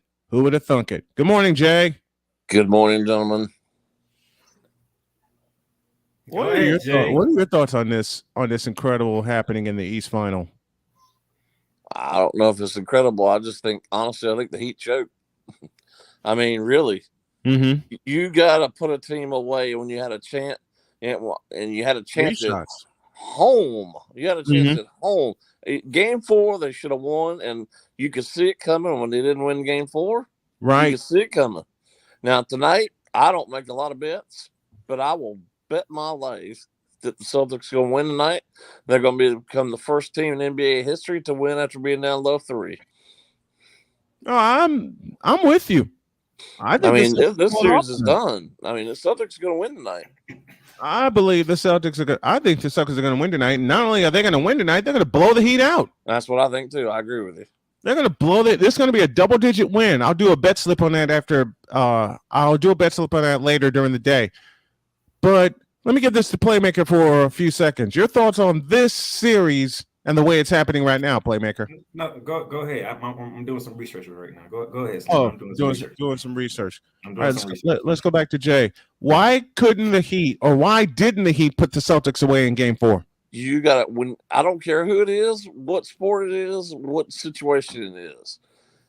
You know, you see this a lot, especially in the NBA, where for whatever reason, especially while you're at home, you can't put a team away when you're up low 3. Now, I understand the records show that teams usually win eventually, but you had a chance at home. I know the Heat has some injuries. You had a chance at home. You didn't do it, and now you're back and forth. And even if they do win tonight, I mean, they're going to be exhausted coming into Thursday night. Yeah, because the NBA Finals start Thursday. And, you know, the talk was, and I was one of those people who talked about it. We had the Heat swept the Celtics, as they should have. I mean, these teams are going to have 8 or 9 days off in between games. Well, that turned out to be a moot point. That's what happened with the Warriors last year when they beat Dallas in 5 games and they had 9 days off. The Nuggets haven't played in a week and still got 3 more days off. Like I said, this is what happened last year when the Warriors beat Dallas in 5 games and the Heat and Celtics won all 7. The Warriors had 9 days off before the finals began. What was that stat that you gave Deets of Boston in Game 7s? 23 and 5. 22 and 5. Boston in game 7s at home are 22 and 5. Trivia question. Who was the last team to beat Boston at TD Garden in the game 7? At TD Garden or at Boston Garden? Either one. Don't matter. Boston's at home for game 7. 82. 82. No, I want to say Cleveland. I want to say Philadelphia. 82, game 7, East Final. 09. Oh, I was wrong. You know what team that was? Orlando. Orlando. The Orlando Magic. Came back down 3-2 to the Boston Celtics. But this is 3-0. 3-2 and 3-0 is a lot different. I know it. The result. No, is what I'm saying is when they was up 3-2, nobody gave Orlando a chance. And I'm not giving the Heat a chance. They ain't give Orlando a chance. But that's different. Orlando already won 2 games in that series. Like Jay just said a moment ago. This is different. It's totally different. This is the different. mindset. It's the mindset. It's not the score. It's the mindset. 3-1 and 3-2 is totally different. And that's what I'm getting at. The mindset. I mean, I have to. It sucks. I have to be the voice of reason here, but when are if you? The Miami Heat are going. If the Miami Heat are going to do something tonight, Jimmy Butler has to say, "Give me the ball and get out of my way." He should have done that the last 3 games. The only way the Heat are going to win this game is if Jimmy Butler says, "Get out of my way, give me the ball every single time we go down the court," because nobody else can create shots for that Miami team. Nobody else can create anything. He has to be the guy tonight. And as a Celtics fan, I don't want to see it, but as somebody who picked the Heat at the beginning of the season, that's why I picked them, is because Jimmy Butler. So Jimmy Butler, do your thing. And remember, the Heat won both games in Boston to start the series. Doesn't matter. It doesn't matter. The series is OVER. Celtics going to win. It's done. And I was right. That was 2018 Cleveland Cavaliers East Finals. That was the last team to beat Boston in Boston. In a game 7. But this is done. Okay? Jimmy Butler should have commanded the ball. To your point, Dietz, Jimmy Butler should have commanded the ball in game 4 when you had a chance to sweep the Celtics at home and get them out of the way. And this is after they obliterated them in game 3, 128-102. Each time in the first 3 games, Miami scored plus 110 points. Game 4, all that changed when Jimmy Butler, and I hate to say this about Jimmy Butler, played at Marquette, former Bull, but let me talk to Jay. And Jay, I think you see the same thing I do. Since game 3, Jimmy Butler has had it on cruise control and didn't demand the ball. Well, until the last 3 or 4 minutes Saturday night, he didn't, and he was terrible. And then he turned it on, and then, I know they ended up taking the lead on his free throws, but something unfortunate happened. I do mean nobody should have touched the ball in the last couple of minutes but Jimmy Butler. But yet, that's not true. No, hold on. Boston is fortunate because Duncan Robinson had 2 tremendous looks. No, I know. I knew you were going to bring looks. that up. No, I know he had a good look, but nobody should have shot anything but Jimmy Butler. Duncan Robinson, excuse me, Duncan Robinson should have been nowhere near a basketball. That's Jimmy Butler and Jimmy Butler only. Excuse me. No, everyone was Duncan Robinson, Caleb Martin. They wouldn't have been in that game. No, they would not even been in that game. Butler. No. The others kept the Heat in that game while Bam and Jimmy was struggling. Jimmy Butler. Nobody should. Jimmy Butler had controlled the last 3 minutes, and for some reason, Duncan Robinson shot a 30-footer for some unknown reason, and then bricked it off the back of the basket. No, Jimmy Butler is the only one who should have touched the ball. And Max Strus as well, getting terrible shots. Terrible shots. Okay, that's Max Struz. There's That only should have one been person, a closeout. one person only who should have touched that ball. And that should have been Jimmy Butler. And now this series will be over tonight about 11 o'clock. That and because Jimmy Butler didn't touch the ball in the final 3 minutes of games 4, 5, and 6, that's part of the reason why we are where we are. Why we're in a game 7. Not only that, I'm adjusting my microphone here. Not only that, the Heat were scared to go to Jimmy Butler, and I want Jay to talk about this exclusively because you said it, Jay, mindset. What happened to the Heat's mindset in the latter stages of Game 6 where they went away from their best player? I don't understand it because, I mean, listen. I can answer that. I'm going to give total props to Eric Spoelstra because he's a tremendous coach. Yes.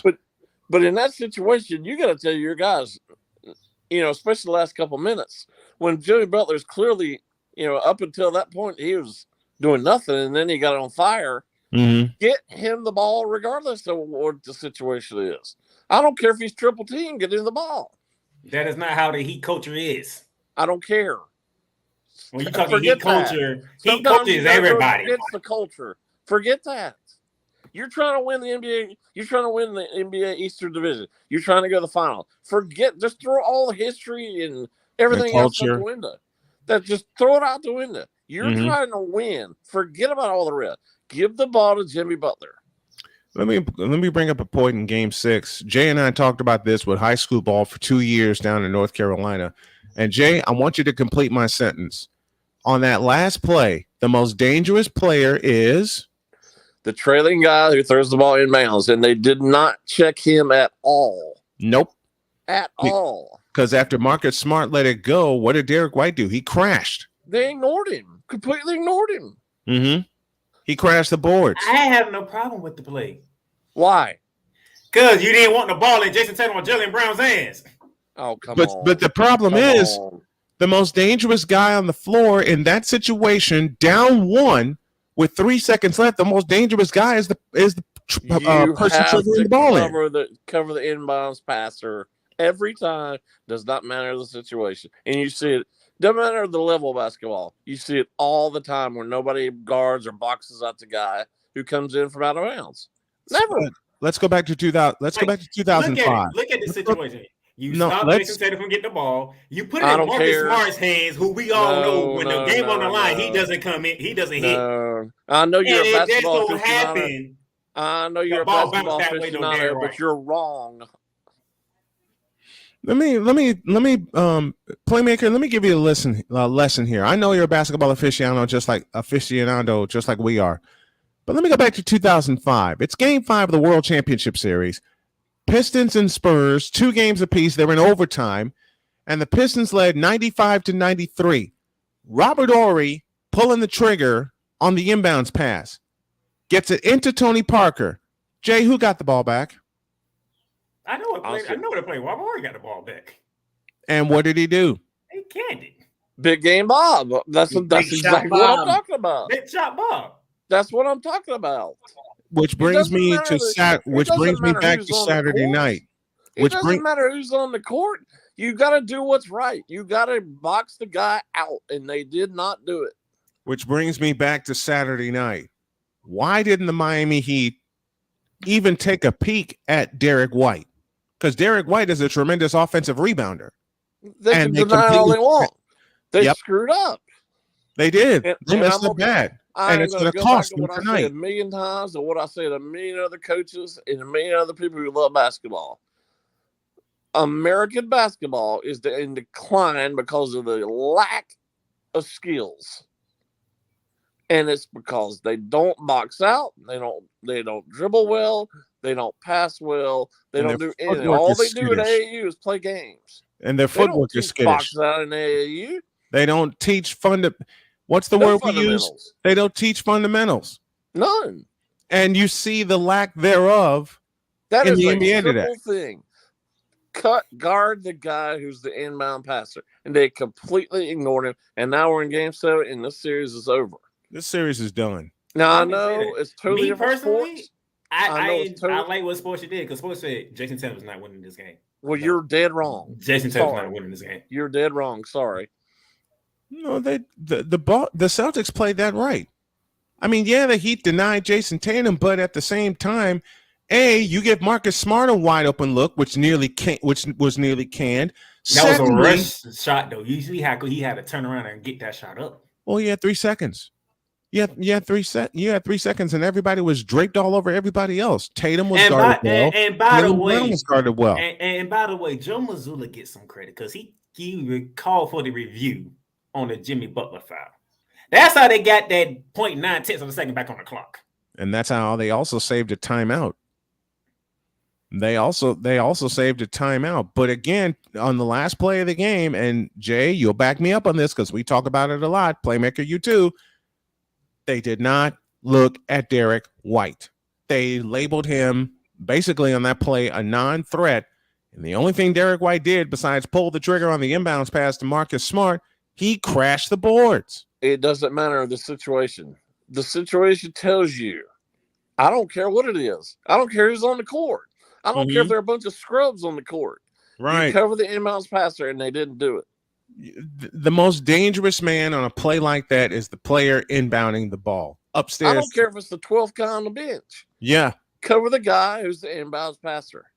Upstairs to Dietz. Your thoughts on that final play in Miami Saturday night? Well, it just goes to show you that you have, like Jay said, you have to cover every single guy. And at some point, you have to let it go. And playmaker, you could say all you want. Oh, you have to deny Jason Tatum. You have to deny Jaylen Brown. You have to put a body on every single guy. You can't just let you. When you're down one, it's one tip of the ball, and that's it. You have to defend everybody. You can't just leave somebody. You can't just leave somebody unchecked. That's the folly of everything. Thank you. I ain't saying the most dangerous player. Because Bosa thinking was, well, he's wrong. You know what they gonna do? They gonna give it to Jason Tatum. We cannot let Jason Tatum get this ball. And it doesn't matter. But it doesn't matter. It doesn't matter in that case. With 3 seconds to go, and then eventually with less than that to go after he missed the shot, it doesn't matter. Who cares? Like I said, it doesn't matter if it's the 12th guy on the team. Like Snow said, the most dangerous guy is the inbound passer, and that was Derek White. Pretty much. There's no way to get around it because Jason Tatum gets the ball. I think I have the radio call from Saturday night, courtesy of the Celtics Radio Network. This is courtesy of the NBA, the Boston Celtics, and the Miami Heat, and the Boston Celtics Radio Network. This is the radio call from Saturday nights.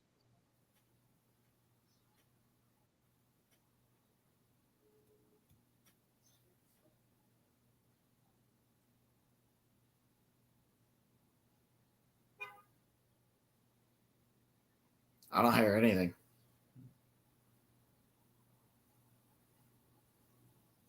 Yeah, I don't hear nothing.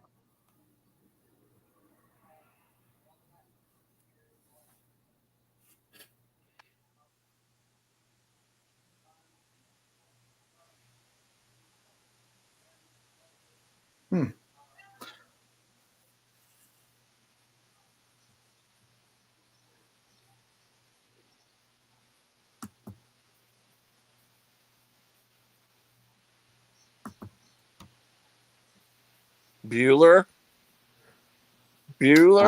Yeah, I don't hear the call. I can't comment. I can't comment on the call, and I got nothing. Yeah, I got nothing on my end. Got nothing over here. Anything, Bueller? No, I ain't got nothing.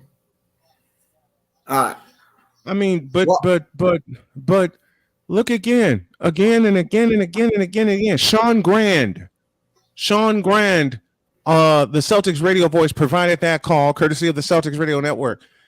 I will say it again, and this is one of the first things I was taught when I first got into basketball in 1980. I've seen plays like this for 45 years. And Jay, complete my sentence for me. In a situation like that, you're down one, you have the ball in your front court, And Jay, here we go. The most dangerous player on the court is the inbound passer. All that's well and good, but guess what? If you let Jason Tatum get the ball, he gonna hit. Goodness gracious. You're gonna be in the same position anyway. No, you're not. No, yes, you're not. You are. Because Jason Tatum was not gonna miss. Oh my goodness. He couldn't miss in the fourth quarter. Good. Yeah. Here's the problem. Here's the problem. Derek White. They did not. The Miami Heat are in this situation, and Jay, you and I share a mind. The Miami Heat are in this situation because they did not box out. Actually, I'm going to go back even. I'm going to go back even. I'm going to correct you. The Miami Heat is in this position because they didn't box out in Game 6. Boston let them back in it. They did not. Jay, Boston let them back in it. Let me get Jay back in here. I said 15 minutes ago. Yep. It's not necessarily that play because they should have won the game that night after they didn't box out. However, absolutely, this series should have been over a week ago. Mm-hmm. Now that I agree with you because we should not be even. That third quarter was all Miami. Mm-hmm. That 18-0 run got Miami a lead.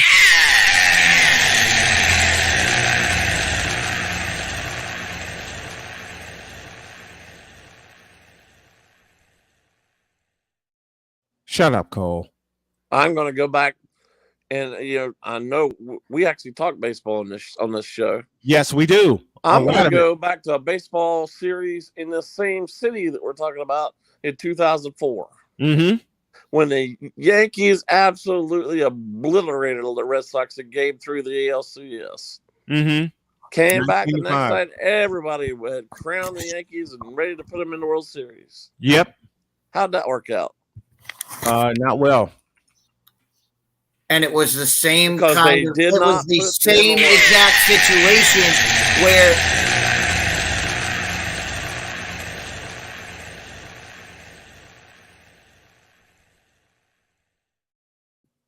The Yankees won that game 19-8. 19-8. And it wasn't even that close. Squib hit. Wasn't even that close. David Roberts steals second base, and the rest is history. The final four games of that series, the New York Yankees scored a total of 13 runs.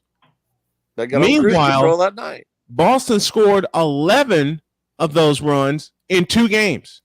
They won Game 6 in 12 innings, 6-4, and won Game 5 in 14 innings, 5-4. And then Curt Schilling pitched them to a Game 7. With that Game 6 conquering 4-2, and then what happened in Game 7. History will repeat itself tonight. Because the Miami Heat have one fatal flaw, and we've seen it the last 3 games. Failure to box out. And if you help me, Jay. And if you're on the side of me and Cole, the way Boston is, you don't know what Boston gonna show up tonight.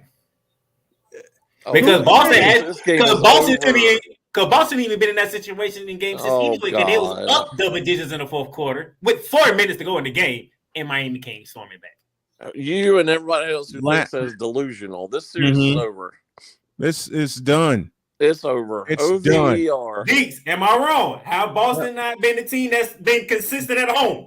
Yeah, Playmaker is absolutely right. Which Boston team? If Boston shows up, this series is over. It's done already because the psyche of the Miami Heat has been punched in the mouth. And the way they gain that psyche back is give the ball to Jimmy Butler and get out of his way.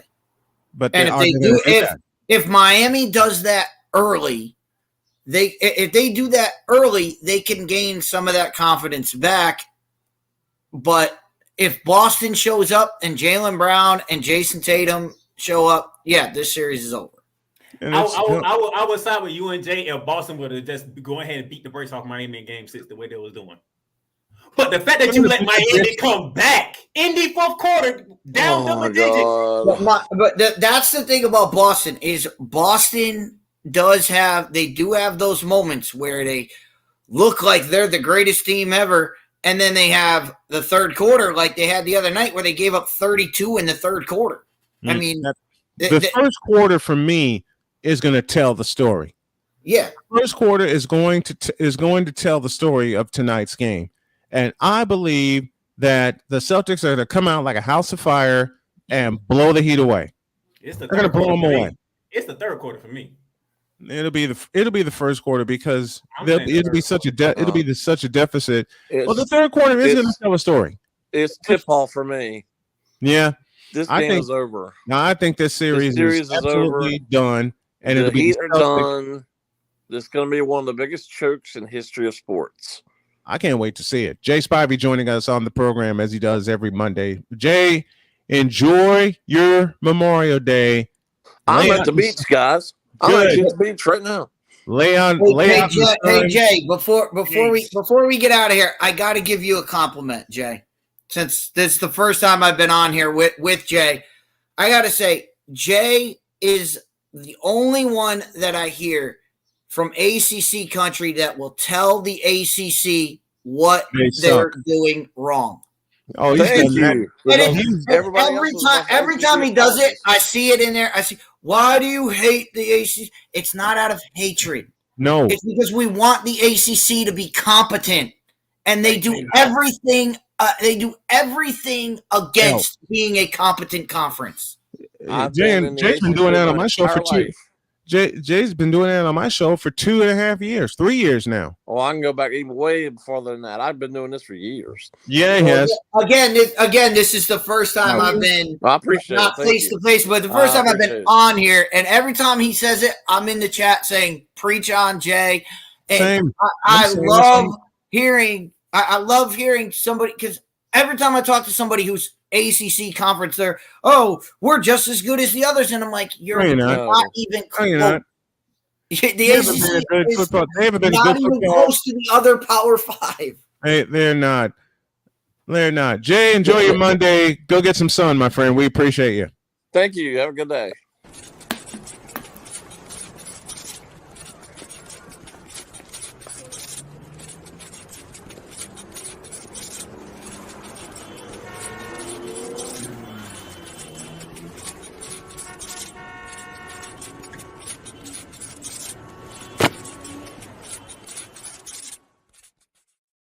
Programming of the Brian Snow Show will come back tomorrow. I'm taking the rest of the day off to get organized. I'm going to spend some time with my family. Have a great day. God bless. Remember to make your next move your best move. And always remember, if your dreams don't scare you, they're simply not big enough. Dream big, do bigger. We are, and we hope y'all are too. We're out of here. See you tomorrow. And go Celtics. Happy Memorial Day to our fallen.